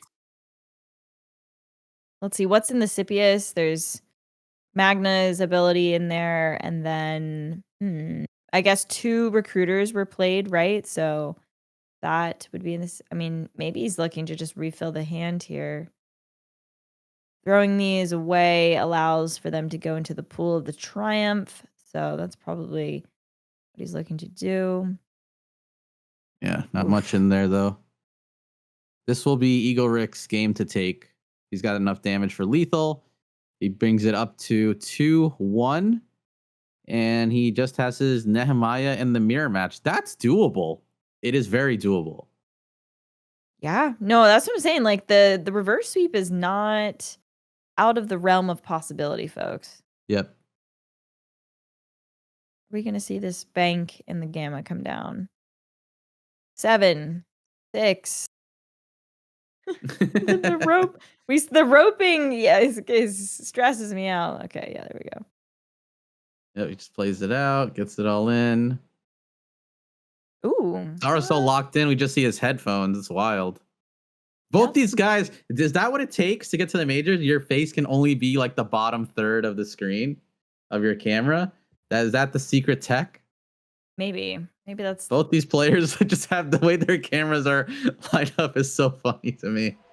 Maybe that's the lucky tech there. Yeah. Well, okay, there we go. Not a clean sweep. We are going into game 4 now. It is currently 2-1 to Zaratustraa. So let's see. What does Egorik have left? He's got Nehemiah and Sippy. Yep. It very well might just come down. Well, let's think about that. Scipius versus Nehemiah. I mean, I think it really just depends. Like, can the Nehemiah get on the board fast? Like, if it lands the Steward, it's going on first. I mean, I do think it could go either way there. And then, so it might come down to a mirror. We'll see. Yeah. I think you're pretty much right. Like, the mirror is going to be the one you can't really prepare for, because that matchup can go either. It really does go either way. It's just like what card you drew, turn order sometimes, like depending on the hand you drew. So that gets very, very tough. I do think this Earthen one, that one is going to be pivotal. I don't know. I think Egorik probably locks in Nehemiah next. And then we'll have to see. Is Scipius going to be like, Earthen was the good deck before that just sometimes stalled and couldn't perform. Are we saying that's Scipius now? Just the fact that we're contemplating it, I think, is a great sign. I think you can make a case for, because in the Swiss rounds, Nehemiah really blew it out of the park, right? knocked it out of the Nehemiah park. and Scipius were pretty much like the same. Like Yeah. between the amount of wins they got and the amount of times they got banned. Let's take a look at this Nehemiah list. 3 Aurora Fungis. What else? 1 solitary confinement. Only 2 formidable presences. Let's see.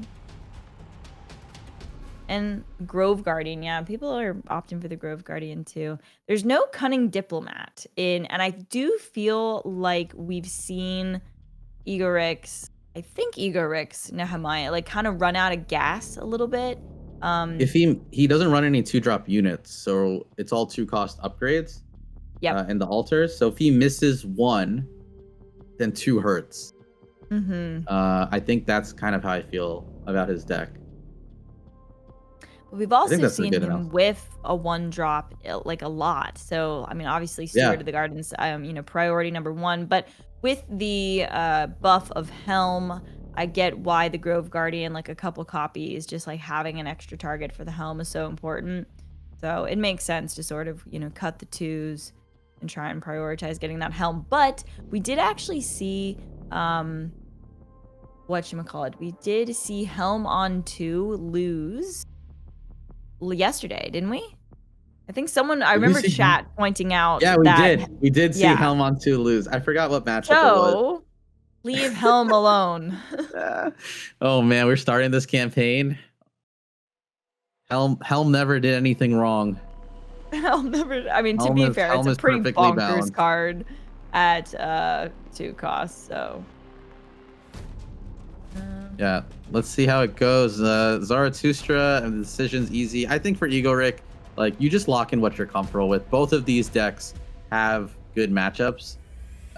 So you just got to play it out and see what happens. He locks in the Scipius mirror first. A lot on the line. A lot on the line. Yeah. All right, let's see. Zaratustraa on the play. He's probably pretty happy about that. Has a 1-drop, looking strong. Looks like Egorik has gone for a full mulligan. Yeah, we're going to have to see what we get here. Is he going to keep the Aegis or not? That's the question.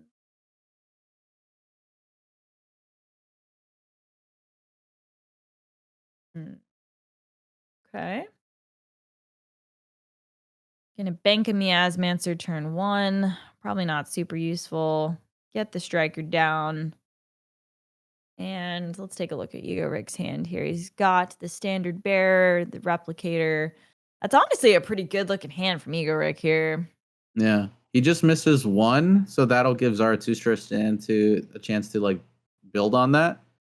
But 2 onwards. Okay, this is banking Siren hurts a lot, but I think that makes sense. Yeah. I mean, I think you want to go as wide as you possibly can here, so I do like the choice to do double 1, but man, is it not bank subjugate? I guess because you can't not have a turn 3, right? Yeah, so. He needs to make sure he has something to do every turn. He saw that Egorik missed turn 1, so he's gonna just keep pushing as hard as he can. Egorik lets the trade go through. He values the shield pod there. That does not really happen on these tournaments, right? Yeah. I have not seen someone go for the, not the shield pod, and the other player's like, yeah, fine, you can do it. Dang. Especially now we're in this situation. Zaratustraa can trade it out perfectly. Ooh. Also, I realize banking Siren is not good, but Tabula Rasa exists. I don't know why I keep forgetting that. Yeah, I do that with Cathari all the time. I'm like, oh man, that bank decision, but then you can get it back. So, man, this is a tough bank though, because you really probably want that recruiter, don't you? I mean, yeah, the I guess recruiter you is the could- hand fill. I think he definitely needs it. Like you could just go for the subjugate with the tabula, just like for. No, I don't like that. I mean, you could bank the subjugate and then go for the bank recruiter. Tabula. Yeah, I like banking subjugate here. I mean, if you're gonna bank honestly. subjugate, why not play recruiter first? He's just gonna play. Okay, he's just gonna play the subjugate. Yeah, Hold on to the I recruiter. think this makes Okay, sense. this works. Yep. hold on Yep. to the recruiter. This way he gets what he wants, but he's sacrificing the ability to, at this moment, have Cyrene in 2 turns. That's the only trade-off, but that's fine. He is pretty ahead on board, and he's not giving Egorik much room to breathe at all. Definitely not. I mean, he's got a Magna for this subjugate if he wants to go there, but playing the answer game while Zaratustra is going to have the turn to develop and keep the pressure up. Like I think this is going to be pretty tough. I mean, maybe a Triumph of Europa could get Egorik back in this, perhaps. Yeah, I wonder, does he just Domina trade here, or 2+2 is really nice. Ooh, hoo. I think he 2+. It looks like he's gonna set up for 2+2. I like 2+2 better. You can find another tabula. I think you just don't want to run out of hand here. Yeah. And then the development of the standard bearer is also really nice too. So Yeah. I think this is definitely the right play. Here we go. Convergent Recruiter gets another Recruiter and Magna. That's good. That's what you need. Keep churning. You can just keep churning. No problem at all. He is winning very heavily on board. Egorik does have the ability to match like a 2+2, but it's not the same, right? He's losing on board. So it's not going to be as potent, especially that we know that there's a Magna coming from Zaratustraa side. This is not looking good for Egorik. He needs to find some swing cards. Yeah. Oh my, Drusian! Wow. Okay. Hold up. Let's do math. 4, 7, 8, 9, 10, 12, 14, 16, 18, 20 damage on board. Damage. He draws a Triumph. Egorik does draw a Triumph, but Zaratustraa probably just builds board, continues to build board, right? Yeah. And then looks for the Drusian finisher.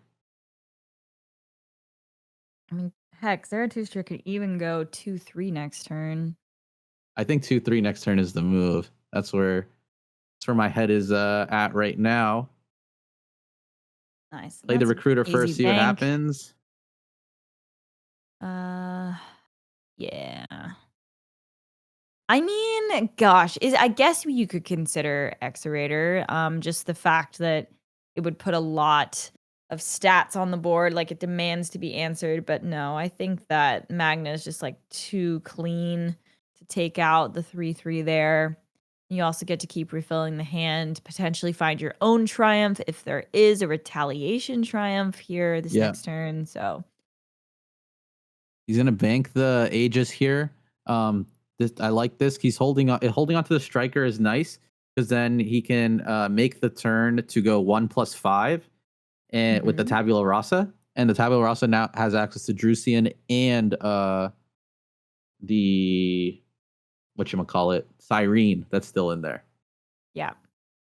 Actually, the Striker too buffs the other Strikers for extra push as well. So that's kind of nice. But it looks like double trade on the one. Yeah, I think it's a double trade on the 1/3 here. Yeah. And I think that the rest of the 7 damage goes to face. He's gonna make Egorik do the trade. But I'm gonna say we're very close to set up for lethal. If we are Zaratustraa. Zaratustra's looking like he's set up for lethal. Egorik, I know he had a Triumph in his hand, so there's a Magna there for some disruption. But let's see. We lost his cam for a second in his hand. So we're all in the dark. This is the moment of glory. Can Egorik pull this out? Is there something super strong to be done here? Oh, there you go. He's back online. This is a Triumph turn for sure. I think it's just Magna and maybe 2-drop or double 1-drop, right? So Magna kills the Magna. And then 1, 2, 3, 4, 5, 6, 7 damage on board. 8, 9, 10, 11, 12, 13, 14, 15, 16, 17 damage if he goes for the Drusian. So it's there, but not there yet. I mean, 17 is a big deal, but he could just wipe the board too, right? And keep building. So it'll force Egorik to continue to keep going. Yeah, it's always a little bit of a tricky balance. Like if you don't quite just have lethal, sometimes you do get punished by just pushing and then leaving your opponent with too much of a board, and then you just can't recover. So we'll see what Zaratustraa decides to do here. But I mean, he's got two options, Cyrene or the Drusian, but the Drusian's got to represent much more damage, of course. So Yep. it's like he's going for it. And how much is that? Did you say 7? That's 10. Oh, well. And then and another striker would only be 1 extra point. So he's not quite there. He's in such a great position that like I think you just probably take your trades, right? Don't let Egorik get back into this at all, and you'll be fine. Or unless it was a guaranteed lethal. Let's see if it's... No, I don't think No. so. But this will put him very, very ahead, which is good. Or hang on a second. Yeah, there we go. Seems good. This is gonna, Zaratustraa, I think he's gonna take this, folks. I think he's gonna make his way to the finals. There's another. How much energy does Egorik have access to? We're at 6 energy. I mean, there is a Domina and Princept play, but like that's not gonna move the needle, I think. Without AoE, I think we're gonna see the concede right here. Zaratustraa Wow. moves on to the finals of the first major of season 2, getting that win. Very stellar performance. I feel like I'm having deja vu, that like victory screen with Zaratustraa from the major last year. So, oh, there we go. Brand power. Let's go. Yeah, guys, You had that on the sought side. Singularity. You have found me. I got to see him play. Very nice. Very nice.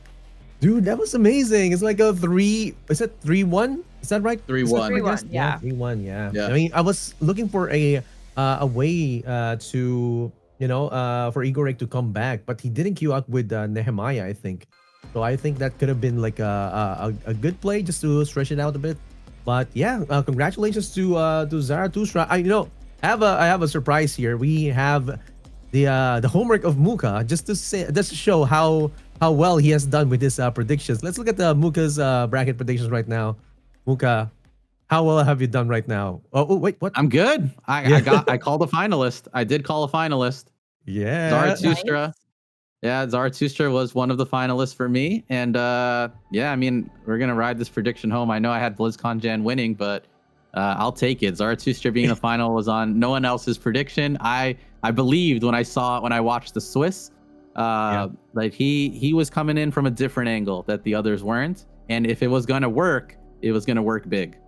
Yo, wow. Okay, man. I mean, look at the background right there. That's Brand's expertise. And coming in with the only Brand in the top 4. Oh man, that's a really good showing for Zaratustraa, especially with these matches. And just one question for you guys. Like in this matchup, is there anything else that Egorik could have done in terms of bans, or was it like was it more of an outplay type of situation? Let's start with Ali. I don't know if it was necessarily like outplayed. I think Egorik played very well. There was just like that Nehemiah game, whiffed. That happened, right? Yeah, whiffed the first couple turns. Couldn't quite get there. I think the choice to ban Gafar was correct. And I think he played well. He just, Zaratustraa just got there. I think particularly in that Brand game, Zaratustraa played really, really well. And so I guess maybe there's a little bit of outplay there, but I don't know what Egorik really could have done that differently across a lot of those games. So yeah, congratulations to Zaratustraa. Yeah, thank you for that, Ali. How about you, Muka? Any thoughts on that? By no means did Egorik misplay. He played. Maybe you could argue some decisions here and there. I'm sure someone's like nitpicking the game, then we'll see it. But I didn't see any like obvious misplays. He played the game very well. He made the right turns and played to the best of his ability. I don't think I really questioned his gameplay at all watching this series and casting it. So it just happened that Zaratustraa it was his night or his day to win, and his strategy prevailed. Yep, Yeah. definitely.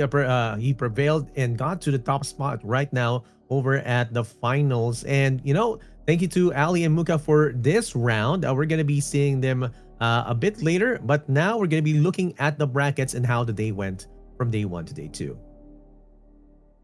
Okay, here we go. We have again let's look at the journey of Zaratustraa. Over at the first day, he was able to beat Lambi series with a 3-2.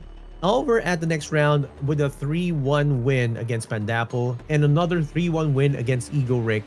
And he moves on to the finals, being the first one. Gonna be waiting for whoever wins against Soraa versus Viper. And with that, we are gonna be welcoming our new casters for this matchup with Soraa and Viper. It's gonna be Kinto and the Factor. Let's welcome them. Okay, guys, dude. You guys watched the first match, right? Any okay, I'm gonna be asking the Factor now because of him being a kind of a Shroud Maxi. How well did Zaratustraa play his brand? Do you know what? He played it perfectly. He really did. And I think what Muka said as well during the broadcast is that a lot of people would have just thought, okay, brand deck, this is what it does, rush it out on 5 and then just get the whole brand aggro going. But what was really clever from Zara is that he just kind of waited. He just disrupted and just tried to answer all of the threats that Egorik was playing. And he just tried to wait and like almost wear him out. So he ran out of resources in his hand. And then he thought, this is my window now to strike. Yeah. And he just done it so perfectly. So yeah, it was great. And like we've been waiting to see the brand deck. We didn't see it yesterday. So it was quite nice to see it and then see how he was playing it. Not only that he knows the deck, but he knows how to pilot it in certain situations. So yeah, fantastic from him. Yeah. How about you, Kinto? Like I was watching the matchup with the double Scipius, right? Scipius versus Scipius Mirror. Like what kind of advantage did Zaratustraa have over his opponent during that match? Yeah, great question, Excelsior. The fact that Zaratustraa managed to keep Scipius to be his last Paragon already put him in a winning position. That's when I saw that he was going into his last win with Scipius, the odds were in his favor because Scipius is a strong parallel, a strong Paragon that can definitely beat any other Paragon in this situation. So yeah, I think that was his main advantage there for Zaratustraa. Yep, definitely. Like even though we didn't see Gafar during that match, we can see Gafar on the background of Kinto right now, just sitting there. He's actually the one on focus, not you, Kinto. So it's kind of amazing. So yeah, okay, let's get into the decks of our match right now. It's gonna be Soraa versus Viper, and we're gonna be starting the first deck while we wait for that. And again, to everyone who's watching here, waiting on the stream, thank you for joining us and making sure the Twitch chat is alive. We're gonna be going with the first deck. It's gonna be Viper with the Uni Workshop. Let's listen to the Factor to break this down. Yeah, so we saw a little bit of this yesterday, didn't we? And it's a very cool deck when it comes off. We have noticed as well that with these Uni Workshop decks, the builds of them now, they almost sacrifice a little bit of that early control, especially against aggro decks, just for trying to get into the position where they can get their hacker going and then try to cycle through and find those really powerful win con cards. So this is a really cool deck. Hopefully it's going to be consistent for Viper. If not, we're going to see Viper very animated because he is definitely one of the guys in the tournament that it's always a joy to watch, like his reactions to how his opponent's playing or some of the cards he gets. But yeah, it's pretty much the deck where you try and hack your cards so that you just change the costs and hopefully then change the cost down low enough so that you can then start to play things like Desmond, or you can play Freydis, Ingrid. Yeah, what's also really cool about this deck is that I love how he has the paid off. Sometimes you see this deck and it doesn't have paid off, but I love that it has paid off because it still gives him an opportunity to disrupt and ultimately maybe even get like one of the girls to get going on his side. So yeah, really cool deck. Yeah, Love it a really lot. cool and really cool deck indeed. We might see paying off here. And yeah, you do put in a good point that you see Viper usually nonchalant until something big comes along, and we see it in his player cam. And let's look at this next deck right now. And here we go. Oh yes, just in time. This is gonna be Asclepius. And guys, we are not gonna be reviewing the decks that have been banned, so you'll get some kind of spoiler. But this Asclepius has not been banned, and we're gonna be having Kinto review this. Yeah, so this Scipius deck really similar with the sort of say skeleton of every other Scipius deck. I could point out the Maya Mancer there, one copy of it, 3 Saboteurs, in this case, going high on the Saboteurs. The rest, like no snitching, only 1 copy. We have seen Aegis, Convergent Aegis, also going into these decks, but Viper has decided not to use it. But overall, pretty much the same Scipius cards usually that we've seen. Yep, pretty much the same for the clones right here, and we're gonna be seeing this matchup a bit later. And Viper has one more deck that has not been banned. Let's look at it right now. And here we go. This is the Markolian. I remember Viper tweeting that, "Oh no, fleet support is out. How am I? I'm gonna be using a Markolian deck," and now he has it. Has been getting him to the top 4 already. Let's listen to the factor to break this down. Yeah, so we know that Viper's very, very good with Marco, and in particular Kathy. He loves playing it. He loves the speed of it, the aggressiveness of it, and it's a deck that basically just really does one thing, but does one thing very, very well. It's just, again, getting on the board quickly, nice, fast, early tempo, put your opponent on the back foot, make them try and answer some of the threats that you're putting down, and if they can't, then you can just ultimately stack up and keep chipping away damage until you can maybe get, for example, Kathy down, or you can finish them off with things like Orbital Strike, or even something like a Cyrene, which we know is of course battle ready right now, and can slam for the same damage as an Orbital Strike 5. So yeah, we saw this in the first game, and it was really interesting against Yala. I'm really keen to see it again, because I think it's so scary when you see this deck coming off and, you know, just like lots of 1-drops coming down, you know, they get bigger, really exciting deck when it starts to explode quickly. So yeah, can't wait to see it.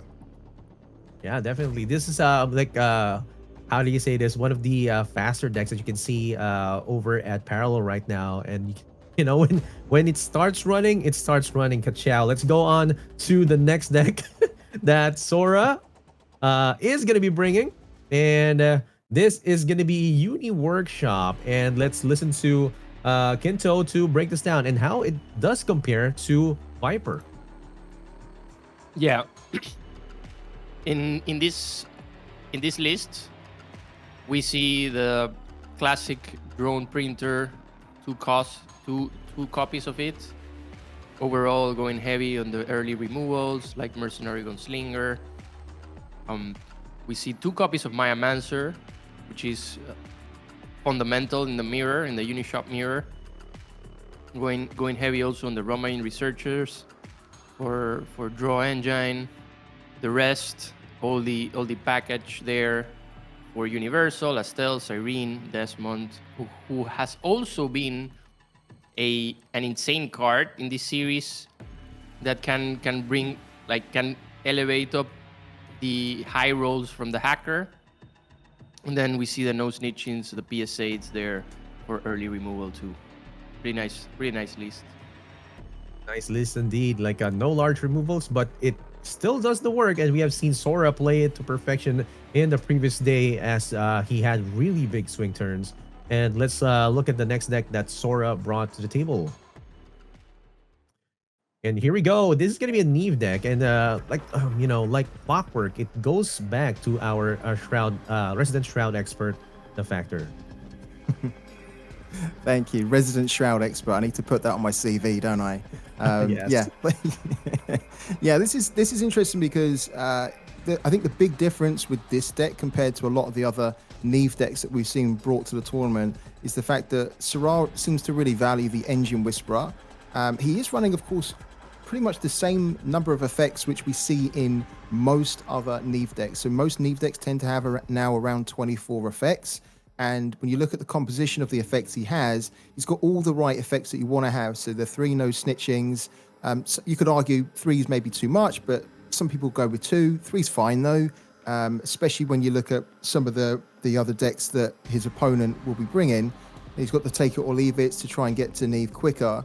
So he's playing so many effects that I think that he feels if he can get a Whisperer down and it sticks, then he can start to, play some of these 3 cost effects on 2, and then that just gives him the slight edge, or at least allows him to keep up with some of the aggro decks potentially that we see in this meta. So it's a cool deck. I'm kind of with Ali. I don't value the Whisperer as much as Soraa, but fair play to him because he's here now in the semis and he can potentially go into the final with an Engine Whisperer in his deck. So he's obviously onto something, and I wish him the best with this actually.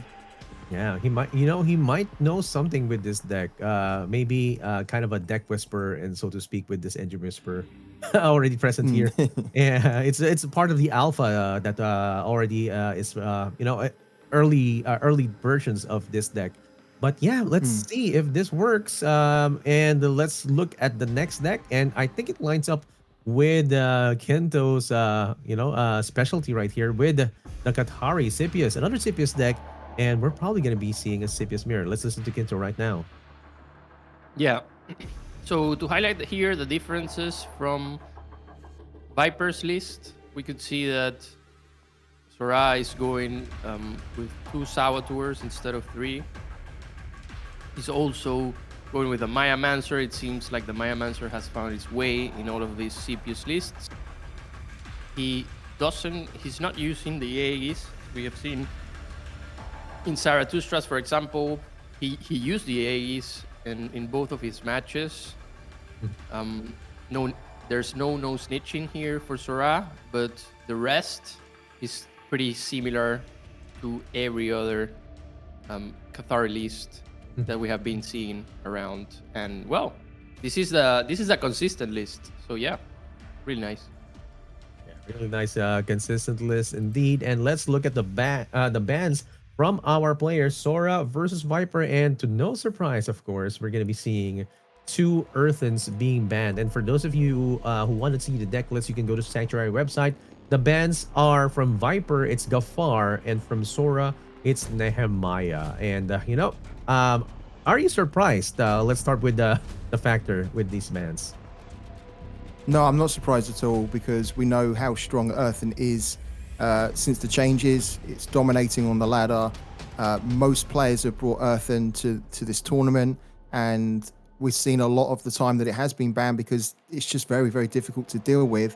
I think also when you look at the 2 players' decks here, I think they feel that is the one deck that they're going to struggle against the most with some of their other decks that they've kept. So I'm not surprised at all. I think it's the right call from both players to give themselves the best chance to win. Yeah, yes, indeed. Like this is an amazing turn of events. Earthen has not been quite seen, especially Gafar, during this matchups. And now we're gonna be starting with the first match, second semifinals match with Soraa versus Viper. It's gonna be Scipius versus Kathy. Now this is gonna be a banger of a match.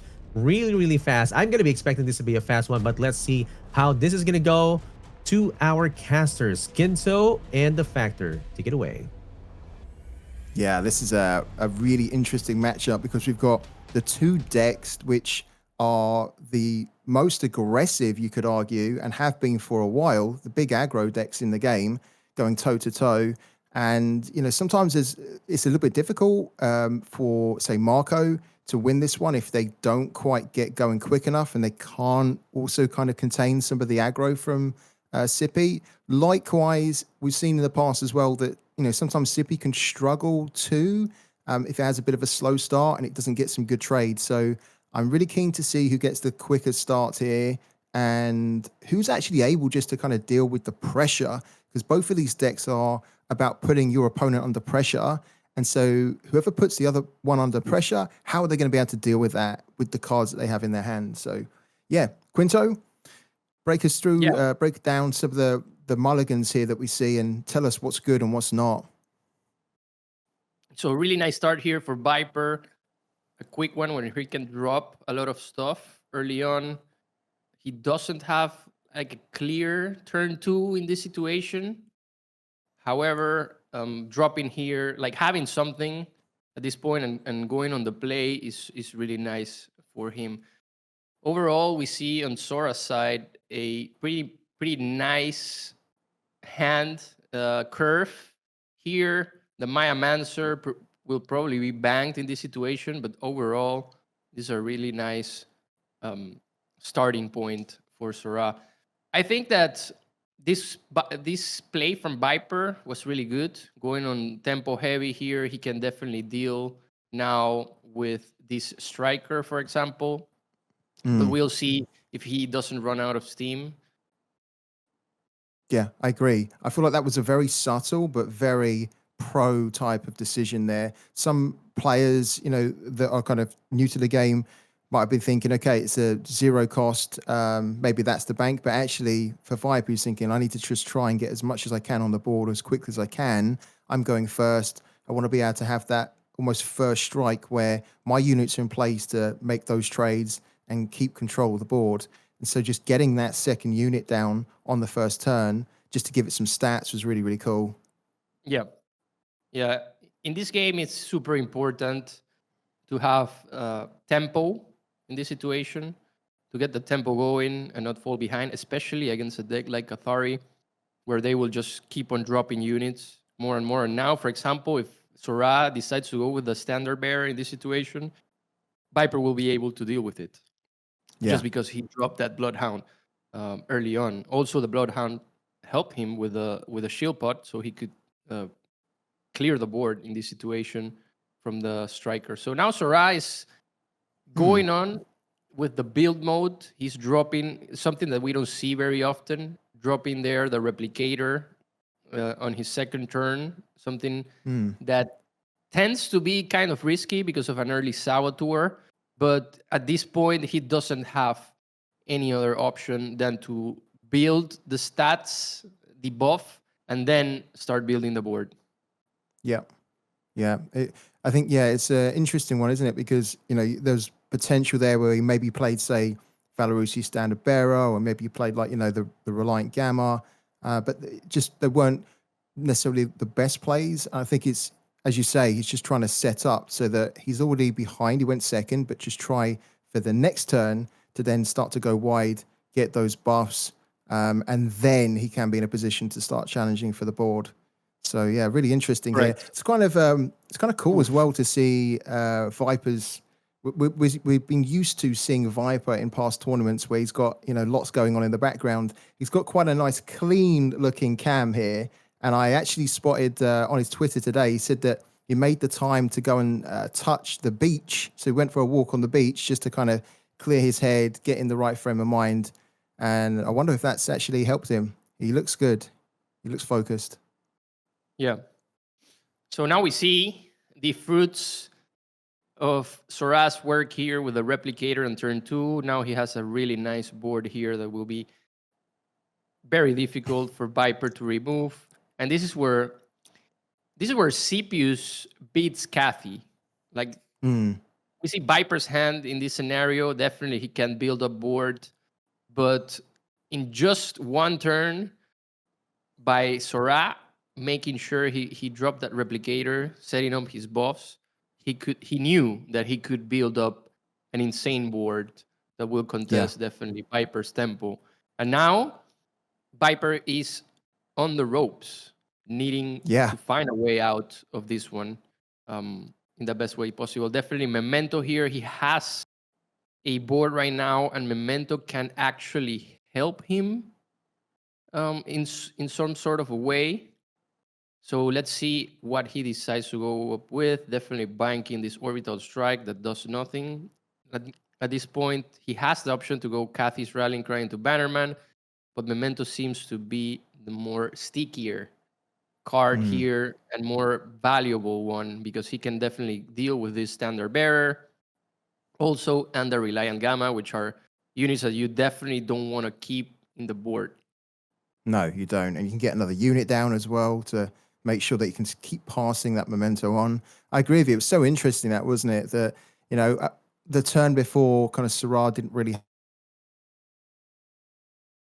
have much going on the board. And then, as you say, in one turn, all of a sudden his board has exploded into kind of 4 units, quite beefy, and forcing Viper in a way to play the memento with only a few units on the board, and probably earlier than what he would have liked, because with the memento, you usually want to have a really nice board already, then you can start passing it around. It's really difficult for the opponent to then remove it. But good pressure from Soraa, and here we go again, getting the Cunning Scipion down, meaning that, it's another unit that's going to come in, going to get a buff from the Standard Bearer, also a buff from the Replicator. As you say, this is almost the worst kind of nightmare start that Viper didn't want to see, and he's in it now. So, yeah, difficult for him.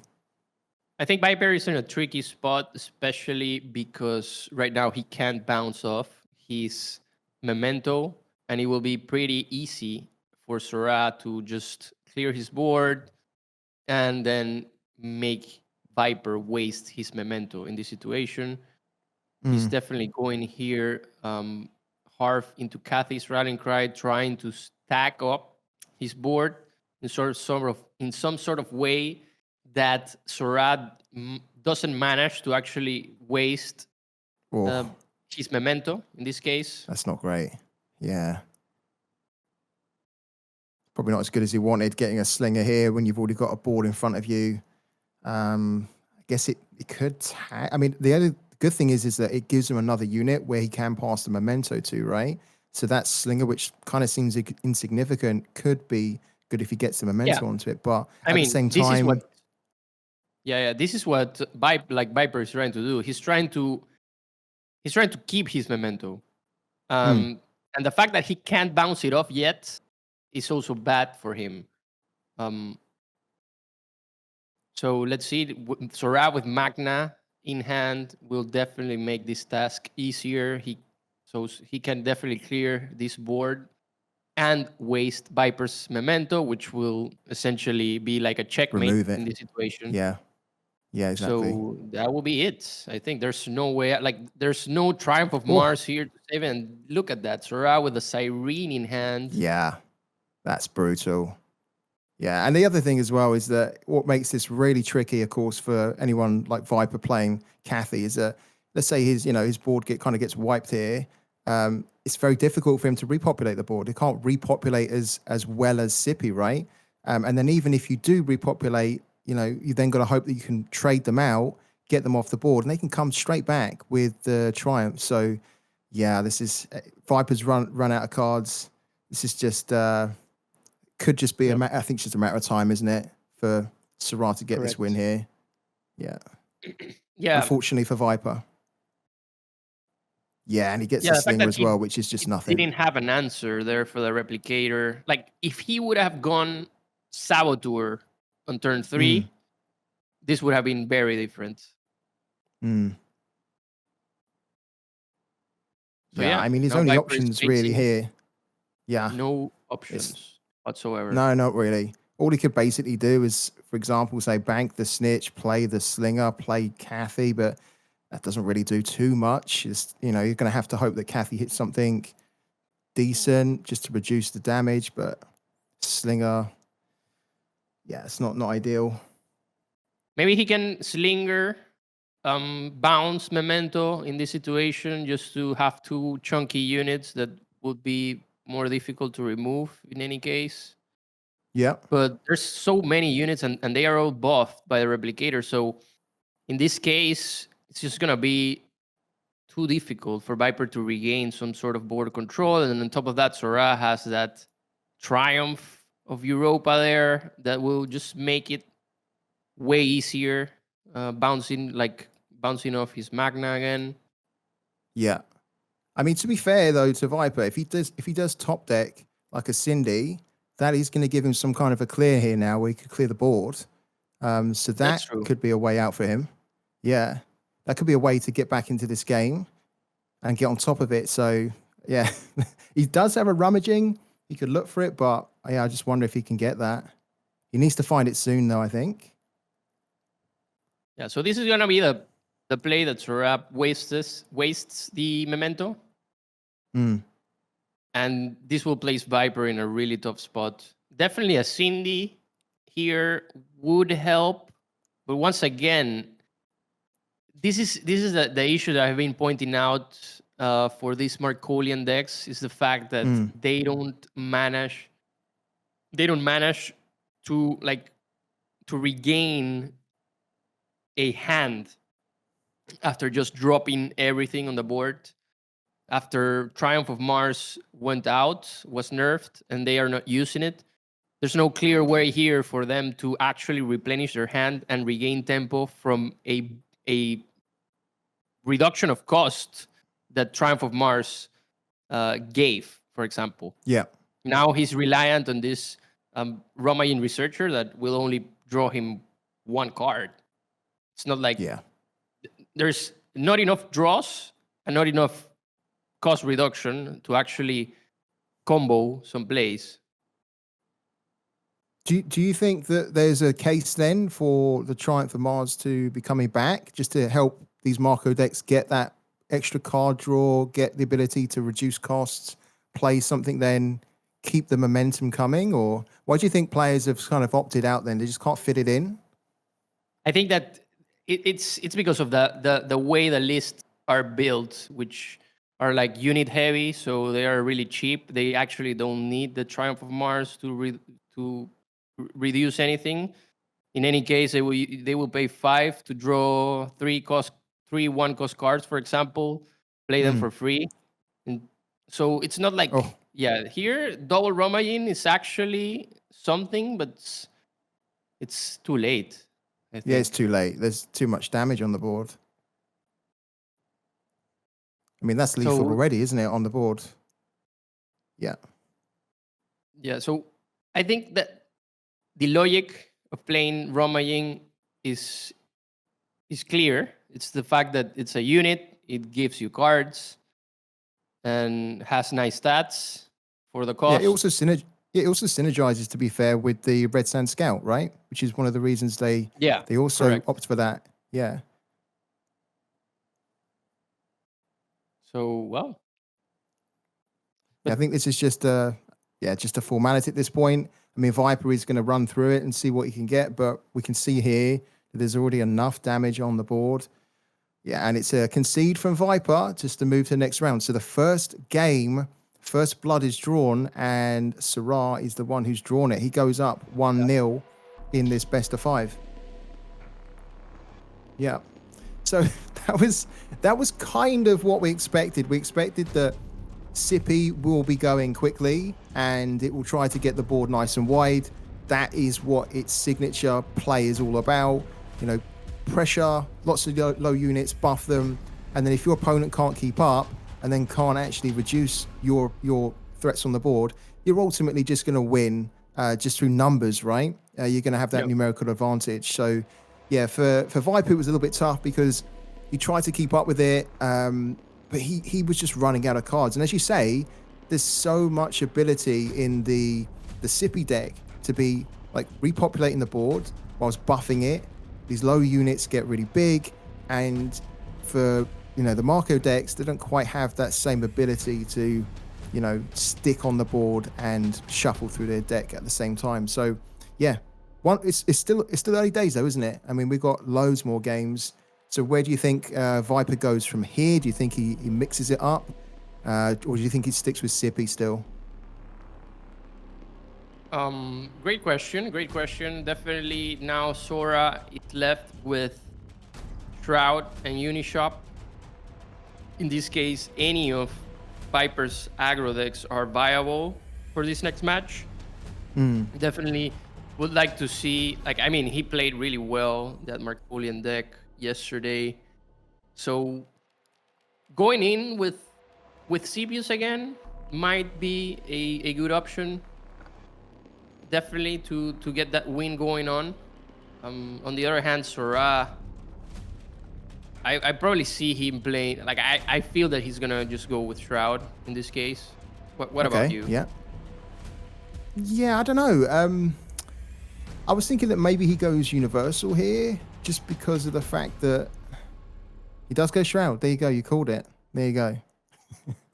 You got it spot on. So Sippy is kept for Viper, and then Soraa goes with Shroud with Neve. This is on paper, this isn't a bad matchup, is it, for Soraa? He just needs to, as we all know, get those key component cards of the Dominions and the Malias. And look, to be fair as well, even in the early game, like it really needs to be trying to get something like a Siphon, so that he can maybe try and contain, say, Strikers too. He is going first, though. No, sorry, Viper's going first, so this will be interesting. He does get look at that, he gets the Siphon. That's what you want to be looking for when you are playing Neve here. He also gets the Stewie, and he gets the Dominion. This is really decent. I'm not sure he necessarily needs the brand's expertise. You could maybe look for, say, like a Sabo, but he keeps it. And that's also not too bad. There's nothing wrong with that. And he gets the Sabo anyway. Wow. He's got an amazing hand here, Soraa. He really does have everything to try and contain and respond to what Viper's going to be doing. Oh, and another Stewie? We have seen it many times with Neve, where they prioritize a lot having resources in hand. So keeping Brand's expertise in this situation is definitely something that Soraa wants. He doesn't want to run out of resources, and Brand's expertise is perfect for that, even if he's on the draw. So in this case, I think it's a good keep, I would say.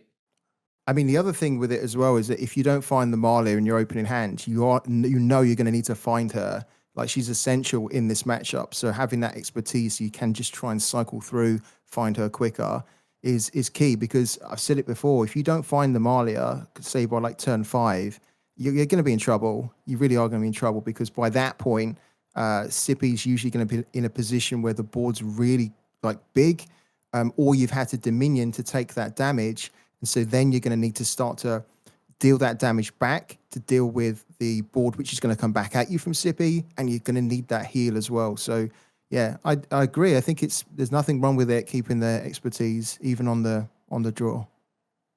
Yeah. Is there a world where Soraa kept both of his Singularity Stewards, wait for Viper to play another unit, and then live Siphon one to buff his Stewards? Yeah, I mean, there definitely is.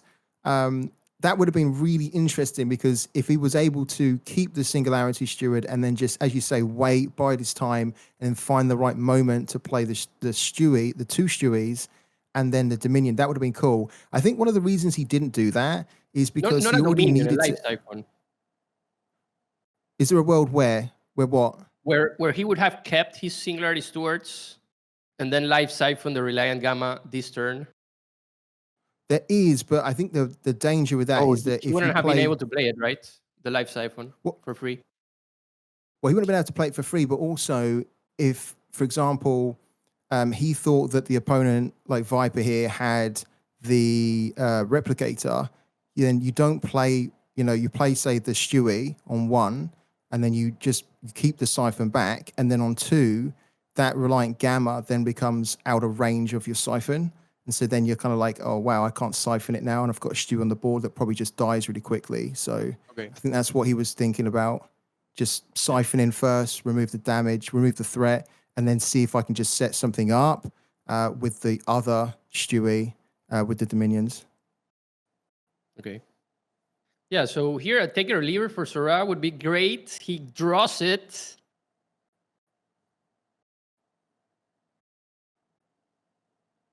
This is good. Yeah, he can get decent value here. Really good value from the Dominion. The only thing that's going to remain is going to be the 1/3 Valorusi Standard Bearer. But his Stewie's going to get a nice growth here. And importantly, is able to remove the Reliant Gamma, which again can kind of really scale out of control. So that's nice. That's good. I think that's what he would have been hoping for, just trying to find the turn where he can play the Stewie and the Dominion. And as you say, getting that take it or leave it just enabled that. It was a perfect top deck. Yeah. So here we already saw Soraa banking his Saboteur. Will this is for sure a Magna turn, right? Where he's gonna deal with this Singularity Steward. Yeah, I think so. Yeah, you called it. Yeah. But there's another Dominion in hand. The for Stewie Soraa. doesn't live for long. No. It's Yeah. good play. You need to get it off. And of course, his Standard Bearer as well. You almost want to get that in the waist now because it was snitched anyway. So it's not doing what you want it to do. So you want to try and bring it What back. a top deck here for Viper. Yeah, decent. I mean, here, It's like, if you wouldn't take damage from the minion healer, here there's a possibility of going Treacherous. yeah, But this is I mean, good. Too much damage if you leave the board on, especially with the Cyrene going Yeah. face. He needs to find the Malia, though. You know what I was saying at the start? He needs to find the Malia, like, by turn 5. We're getting close to this point where if he hasn't found the Malia soon, it's going to get a little bit tricky for him because, you know, Viper could very well, for example, top deck a Triumph, and then the board is back to another, you know, ridiculously big state. In the end, he doesn't get it, but he does get, of course, the conversion. He doesn't have a lot in his waist, does he? Because of the fact that Sora's just been banishing everything. And that is one of the positive things that Sora's been doing, just making sure that if Viper did have a Triumph or if he did top deck it, he's not necessarily going to get a ton of great things back. But at the moment, you know, as you can see here, he's down to 11 Soraa. And, you know, you've got to start getting some heal back. Yeah, at this point, he needed an erasure. Soraa, because now with any removals, he will be forced to play his Cyrene by itself, which is fine. Like Soraa can't let Cyrene attack again. No. He needs to definitely deal with Viper Cyrene, but this is a point where Viper will probably top deck a Triumph of Europa. A Triumph. And Yeah, he will, won't he? They're just gonna go sideways. I mean, Yeah. there it is. Oh my god. Oh my god. There you go. We called it. Absolutely perfect situation for Viper. There is not a ton in there, but he could, if he wanted to, of course, bring back Cyrene, just hit again for 5, take Soraa down to 6. Who knows? If he triumphs and he gets like maybe a Domino, sorry, and they can maybe bring that back along with some of the other like low cost units in there. But it's definitely a triumph turn. Keep the pressure going. And this is a little bit tricky because, you know, for Soraa, he doesn't have any more Dominions in his hand. He could look for them. Yeah, he already used 2 of them, so he's with only 1 left in this situation. Yeah. This is not like the perfect triumph, though. No, I think it's good though to go wide. Yeah, I think this is good. In this situation, just the go super wide. Converts or just drops by itself. Yeah, no one costs then he cards can bank. now. So he's just going full on board. He knows that there's only 1 more Dominion for Soraa here, and if he even if Soraa decides to use a Dominion or has it, he will be left at 1 health, which is not what you want to be in because CPS will just kill you in this situation. So yeah, he's looking for Malia. If he doesn't find Malia, it's over. No, gets the Whisperer. Yeah, that's brutal. This is the thing with this. It's kind of like a slightly high risk deck, high risk, high reward deck against Sippy because you are really looking for that Malia by this point. If you haven't found it, as I say, it's going to be so tricky because you know you're going to be taking so much damage from Dominion.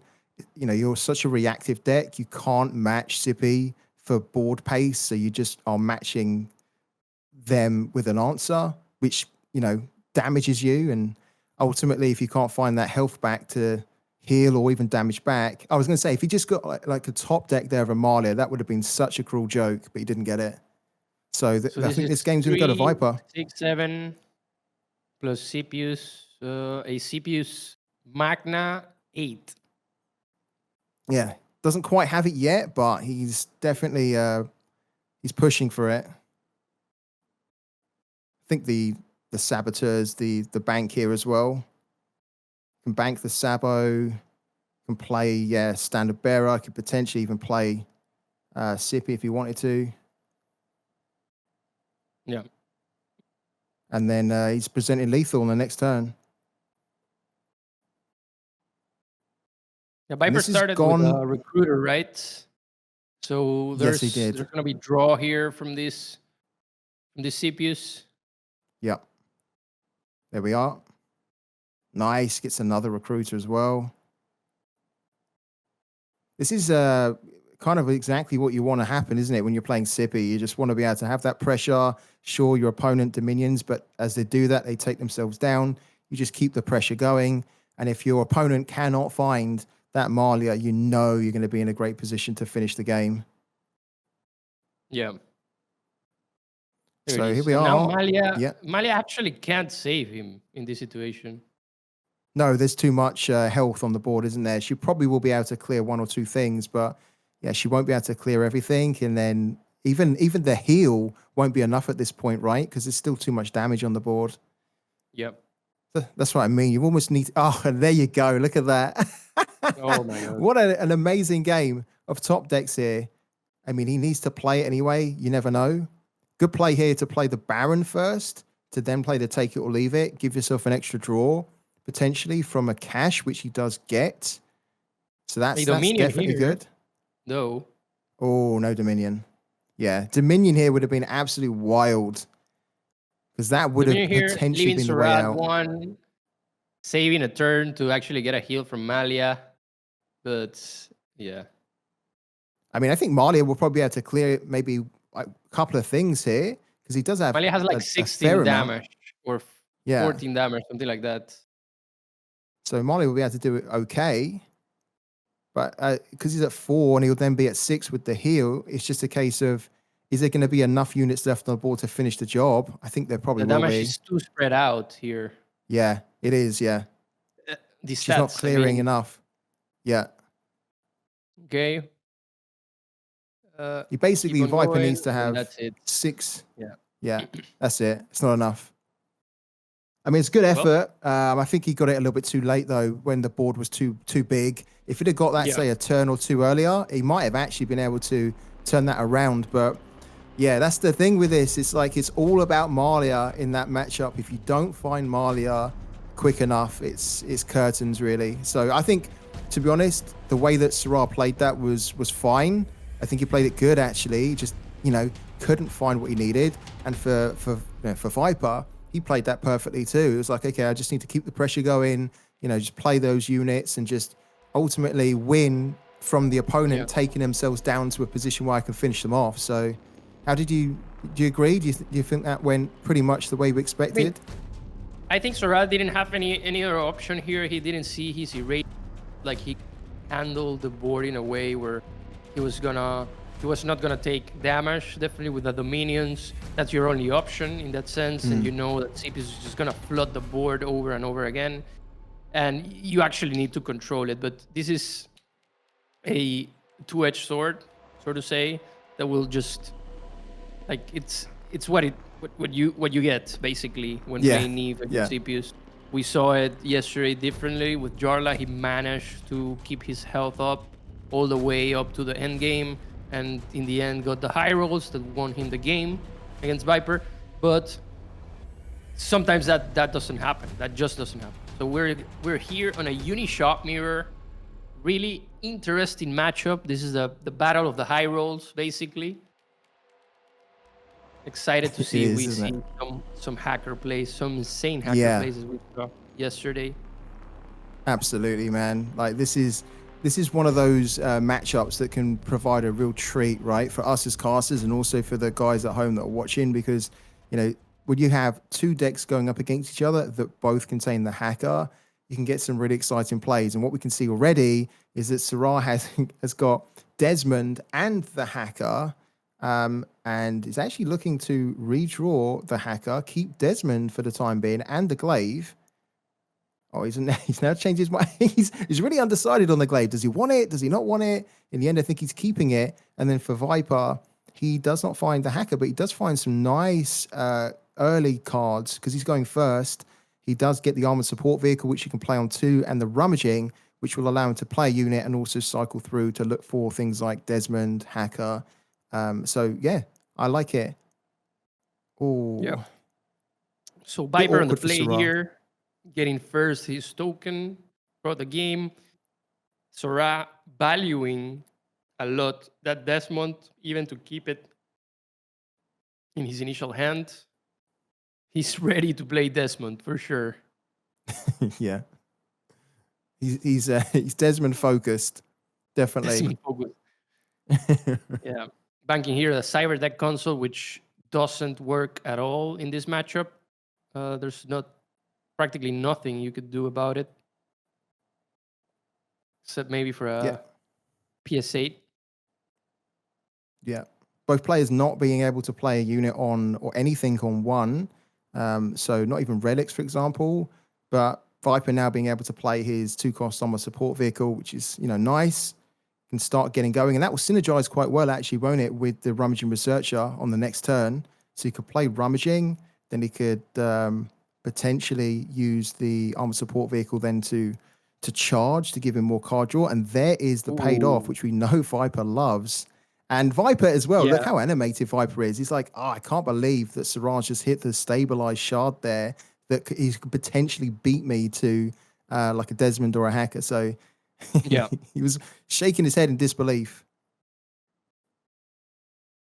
Yeah, he knows the value of that stabilized shard in this matchup. Going first, the one who plays first, his hacker or Desmond in this situation will get the advantage of getting the ball going.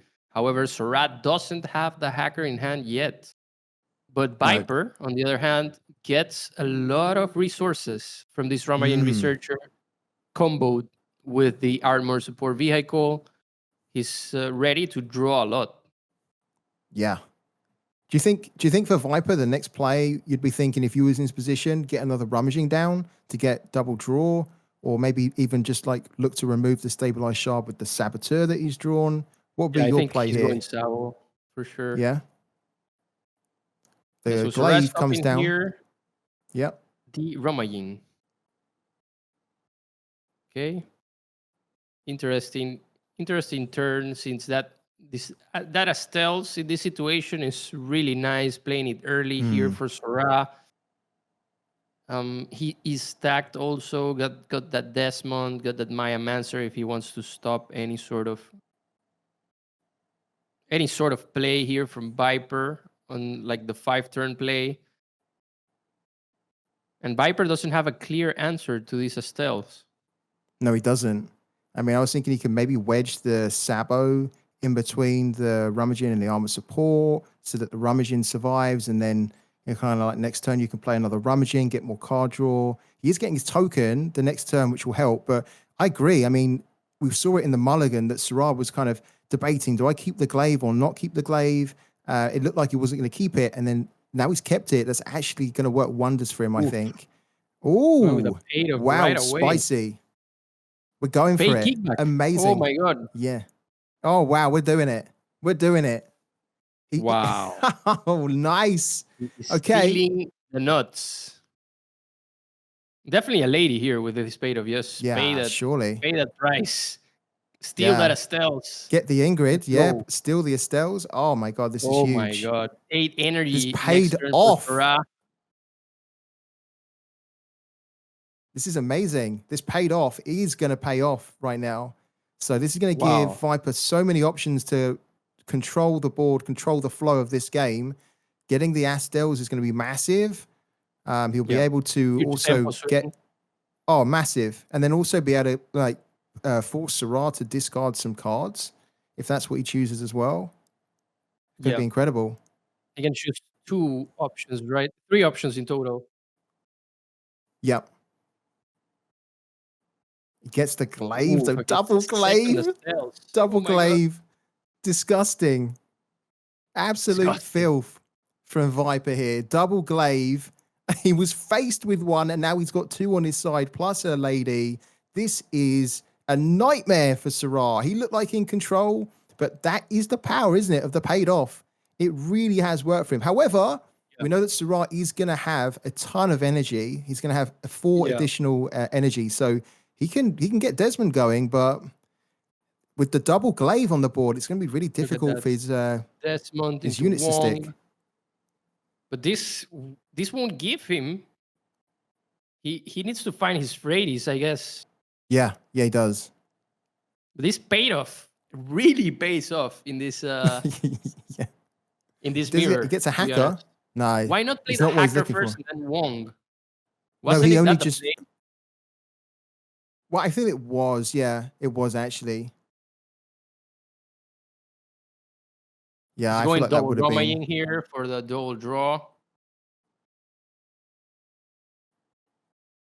I mean, but Viper got such an insane turn that even Soraa, with all that energy, couldn't match it. With double glaive, this is just gonna be insane. Yes, yeah, it's absolutely mental. Look at this board, Double glaive Quinto. is such a value here against a board that's not that strong. So much value. I mean, Viper's looking at. There's a little smile creeping up on Viper's face here. He knows he's just had a fantastic turn. There is some threats in front of him, but with the board he's got, he can get through them. That paid off was huge. Here comes the half, though. In hand. He has Irene. He has the double glaive. Yeah. Soraa is out of his Ingrid. So Gonna now play the Viper, Spencer, isn't he? Viper has all the advantage overall here. Yeah. Thinking about going with his Maya Mancer just to stop Viper from snowballing into infinity. Yeah. Good play. We like that. And he's going to get a token at the end of this turn as well. So his board, to be fair, he's recovered the board quite nicely, hasn't he? Because of that extra energy he got. I still think that with the units and, of course, the glaive, the double glaive, I still think that Viper's in the leading position here. I think he can get through a lot of this. He's also got the Siren as well, which can help to clear things if he decides. One of the glaives has been... It's been snitched. Oh, yeah. We missed that. Oh, that's amazing. Good play from Soraa there then. Did not spot that until just now. Yeah. With a Maya Mancer. Thanks to the Maya Mancer, basically. So this was a good play here for Soraa. Like, having so many options in hand, he played it really well. Set up the board in a way that he can contain all of these glaives. Yeah, so he's going to be looking at just getting through, if he can, getting through the Juggernaut. So using Ingrid here, if he can get through to that. But there is another defender, isn't there? There's the Cunning Diplomat. So that was a little bit awkward, but now he can get it done. And that has armed on it as well. Yeah, nice. He's going to go He's looking at here. Desmond. Yeah. If he attacks Desmond, Desmond will just give Defender to everything. And then he needs to tackle around can it. defend with anything else. Viper running out of time here. Only 10 seconds left. He needs to decide. Hasn't played anything. Yeah, he's got to get a move on. Oh, my God. 9 seconds. Yeah, this is good. Hit the middle. 6 seconds. Oh, interesting. Okay, because he's gonna run out of time. He's got to get that. He's got to get it down. Okay, hit that and then remove the hacker. Oh, is he just about to get it done? Oh my God! Word. Fit it in. Wow. He's just about going to get it in. Oh my God, Viper. Wow. Maximizing all the time. I mean, this is a There it is. semi-final after all, right? So he's just about got it all in. No joke Very here. good play. Dealing with the No. Romanian researchers, he felt that was possibly gonna be used against him. So not giving Soraa any more resources was definitely the play. Even though Soraa gets a bunch of cunning Ooh. diplomats in this situation to keep cycling his deck, gets a sanctuary here. Yeah, Has that's also the nice. drone printer. It can help him cycle. We haven't seen What does he get? Viper's hacker. Yeah, no, we haven't. We haven't seen Viper's hacker at all, which I think is just amazing given how dominant this has been for him so far, largely because of the paid off, right? I mean, the paid off just gave him another way to swing the game without the hacker, and it's worked wonders for him so far. You know, for Soraa, he's still in a spot. I think a lot of his board can get cleared now, right? There's two cunning diplomats, which you can get through fairly easily, and then he can clear most of the board. And look at his card advantage as well, Quinto. Look at his hand. Yeah. And he Compared has to the Soraa, hacker that's now incredible. with Wong to pair it with Wong there to find what he needs. And on top of that, he still has his two ladies. Yeah. And he also has the Miasmance as well to And really the block Mammoths, out correct. Soraa Correct. out of this contest. So it's really, at this point, you'd have to say it's basically Viper's game to lose, isn't it? Unless Viper makes some, cataclysmic mistakes, he should be able to get through the board and then just push for tons of damage. And there you go. He doesn't even get to that point because Soraa sees the writing on the wall. He knows that the game has gone too far for him to reclaim. It's a win for Viper. So Viper goes 2-1 up. We've got a game on here, haven't we? We've got a real series. You never know who's going to come out in these games. It seemed very close. In that last game, I will say for sure that paid off. Absolutely paid off, didn't it? It really did. It completely changed the game for Viper. He didn't even need hacker. Just paid off, done all the work. Incredible. Yeah. I think this is the power of paid off. Definitely an MVP card here. MVP contender card in this mirror match. I think especially in these mirror matches has really paid off. Yeah, for sure. Yeah. I mean, we saw Viper there in the end with so many resources. He had the Mayamancers, he had the hacker, he was going up with the Saboteur just to remove the stabilized shard. So even if Soraa managed to get one of his ladies, well, Freddy's only, couldn't actually play her. We didn't know the cost of it. But overall, really dominant. Like the paid off definitely tipped up the scale here for It did. For Viper. Huge moment. Yeah, huge moment. Like we were kind of looking at the play from Soraa before, and we were thinking, wow. To put like the shard down, it went shard into glaive, and we thought, oh, this looks really good. This is building up nicely. And we saw the reaction of Viper. He was so frustrated that he went first. He didn't get his shard. Soraa went second, got his shard. But in the end, it didn't matter because the paid off really did pay off again for Viper. So here we go. We've got Viper reverting to his Cathy deck. All Viper needs to do is he needs to get one more win, and he is going to be making it through to the final. This is a big game. This is a huge moment. Can Soraa, with his Uni deck, do something incredible here to stop the advance of the Markolians? Let's go. Here comes the Mulligans. Ooh, interesting. So we see Soraa again gets the glaive, and he gets to take it or leave it. He is going second, so that will come in handy, actually. And he gets the PS8. So for me, that's actually quite nice cards to get early on in this matchup. And we can see as well for Viper, he's got the double one drops there of the Trigger Happy Troop with the Red Sand Scout. That's amazing. He's going to be looking for as many low-cost cards as he can. So he knows the weakness of the Universal deck. It's to have no board clear. So you just need to try and flood them, apply the pressure before they can start to get into their hacker and their big swing cards.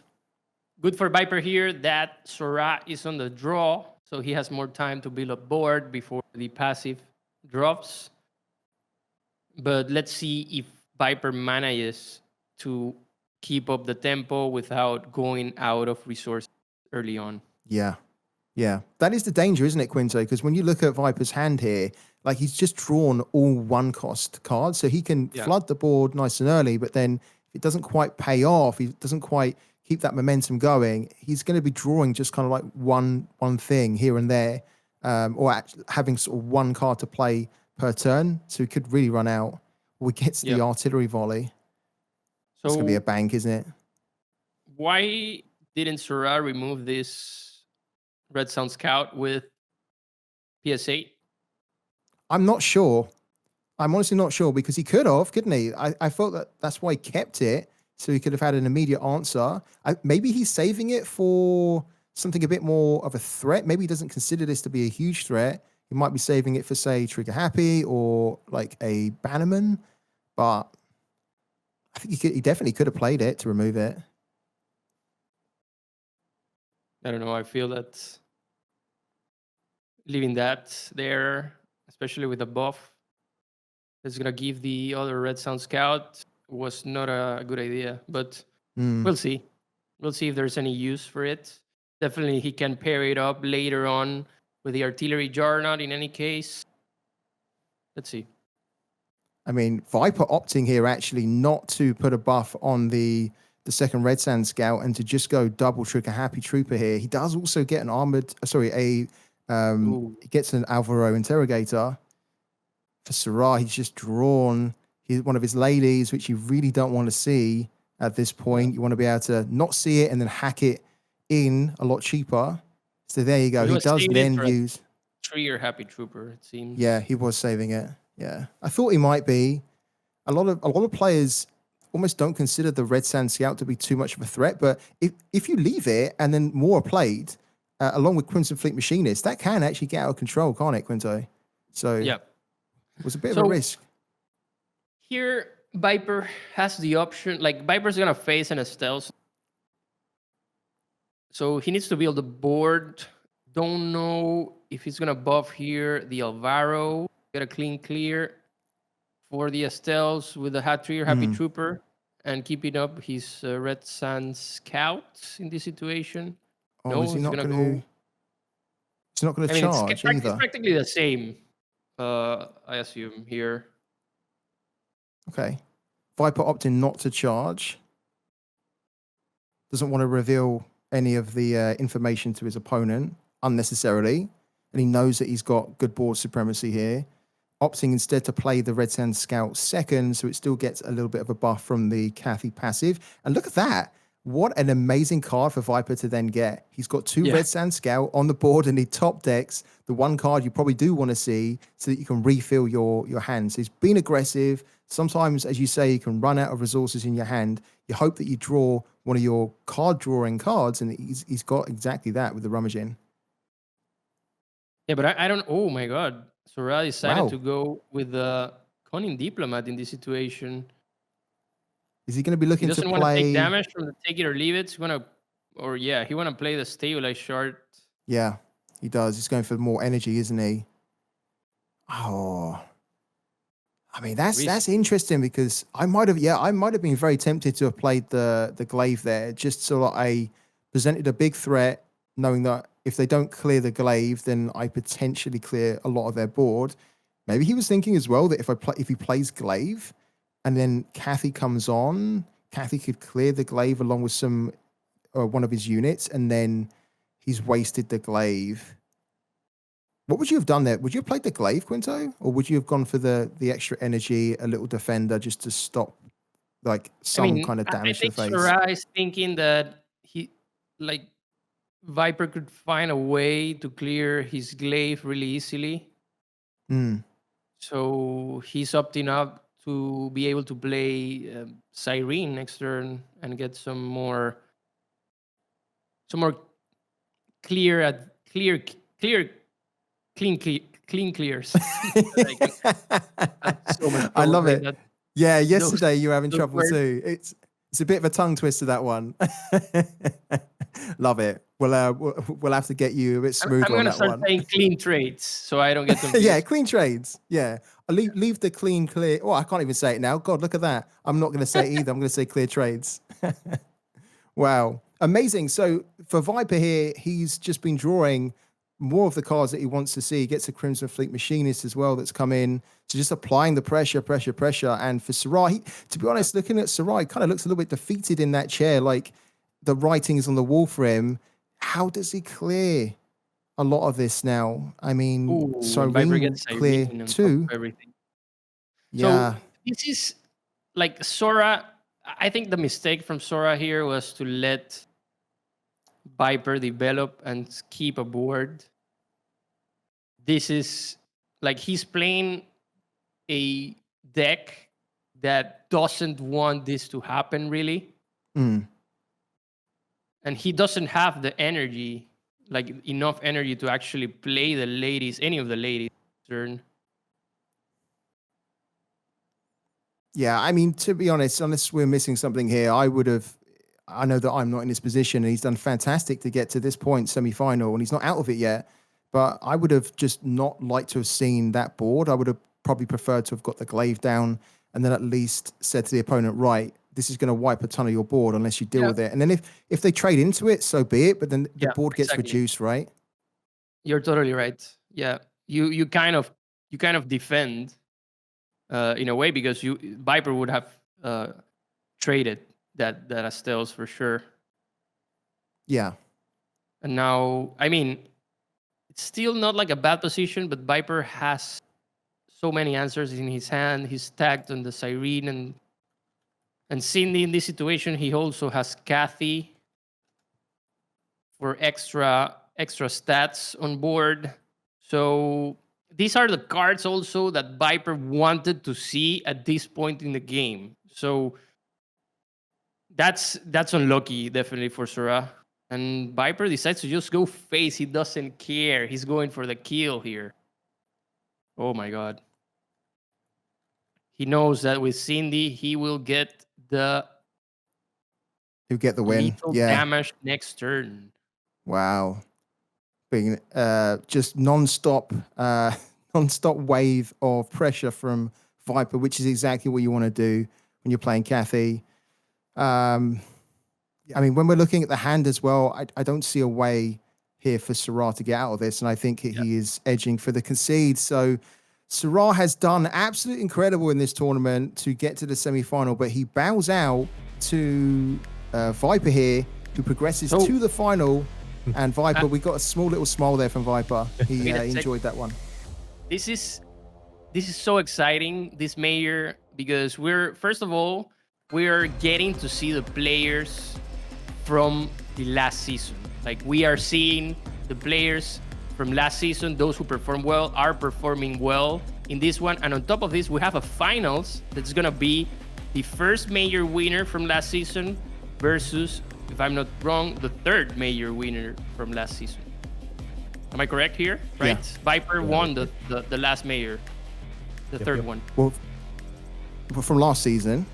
From last season. Yeah, from last season. Yeah, he did. Yeah, he did. He won it just before we went to Worlds. This is an insane final. This is an insane final. Yeah, it's really cool, actually. The narrative, actually, I mean, Ali and Muka mentioned it. There have been so many little mini narratives when you've looked at the matchups. If some people had gone through, that would have been an amazing story for them. That, like, whoever made it through to the final would have been a great narrative. And as Quinto says, we've got, Egorik in the final here, who's won, of course, the Open. He's won a minor. He wants to now win this major. Oh, sorry, Zaratustraa. Sorry. Zaratustraa. Yeah, so the first major winner from last season, and of course we've got Viper, who was the third major winner. So yeah, it's a great narrative. Yeah, great narrative indeed. Like guys, these guys already went through the gauntlet, man. Like I've seen the first match from Soraa was actually a good start, but during those previous matches, I feel that he kind of slowed down a bit. Like everything was not not going his way, especially during that paid off, man. Like, dude, like the Twitch chat was actually exploding. Like, he used paid off, like a Viper used paid off, and like, oh, that that's gonna be bad because there's gonna be Desmond having a field day over at the extra energy that you're gonna be using. But Yeah. dudes, amazing cast right there, Kinto and the Factor. Let's just have a short review of the bracket right now as we look at it at for Viper's journey throughout the days. Okay, here we go. Recently we saw Viper win with a 3-1 against Soraa, but how did he get here? During the first match, he was able to win a match against the previous or the reigning champion from season 1, Yarla, with a 3-2. It was not an easy matchup, but he got through it, but went with a straight 3-0 against the newcomer Harold, which we haven't seen quite a lot, quite yet, perform quite yet. But we saw him during this majors, and now, of course, Soraa, after getting those amazing wins against BlizzCon John and Gorak, he was able to put up a good fight against Viper with a 3-1. And here we go. We are already having the two top spots, Zaratustraa and Viper. But before we go for a short break, I'd like to ask our casters of the previous match, man. Like with those kinds of matchups, what do you think Soraa could have done, especially during the last match, that he could have done differently to possibly turn the tables? To start with Kinto. Yeah, we were talking about it. Definitely playing that as Stealth would have worked to contain a bit of the board from Viper. Even if Viper traded into the Estelles, that would have given Soraa more time to actually get to that end game, possibly play the ladies, and set up a nice comeback. But it was too late. I mean, he let Viper play it into his strength, and Viper just sealed the deal, so to say, there. Man, dude, how about you, the Factor? Any match right there in those matches that they played, right? It was 4 matches. Like any way that Soraa could have done to possibly get him the another win and get to game 5. I think it's really difficult because he was facing a Viper that is in top form, super confident. We've been saying yesterday as well that Viper seems to be really in tune with the meta, and he has a very, very great understanding actually about different situations and what you need to do. And I think we saw it throughout the tournament that Viper's just been able to adapt and play the right things. In fact, I don't actually really feel like we've seen Viper misplay at all throughout this whole tournament.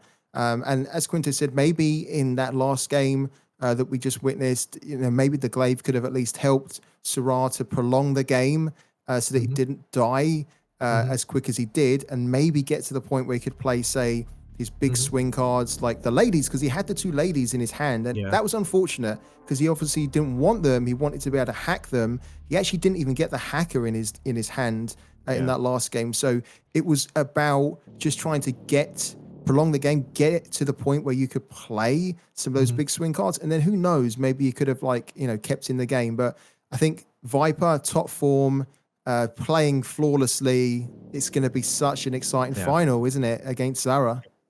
Yeah, Zaratustraa versus Viper is as you mentioned it, guys, 2 previous majors winners, already trying to vie for another major win. I've said too many majors right here, guys. Anyway, so this is gonna be a major win, so to speak, for our players, Viper and Zaratustraa. But it's gonna be an amazing finals match between these 2 giants. We haven't seen Zaratustraa so much so during the opens, the minors, but here he is right now over at the majors where it counts, and a shot for the spot in Worlds. Also, Viper being grinding hard over at ladder, over at the different tournaments. It's their spot right now. But before we go, we're gonna be saying goodbye for now to the Factor and Kinto, and when we come back for a short break, we'll be having a surprise for you. It's another deception card. All right, guys. Don't go See you anywhere. guys in a few. Don't go anywhere. Wow. Zelly winning game 1. Is that lethal? Is that lethal? Yarla is your first parallel prime champion, ladies and gentlemen.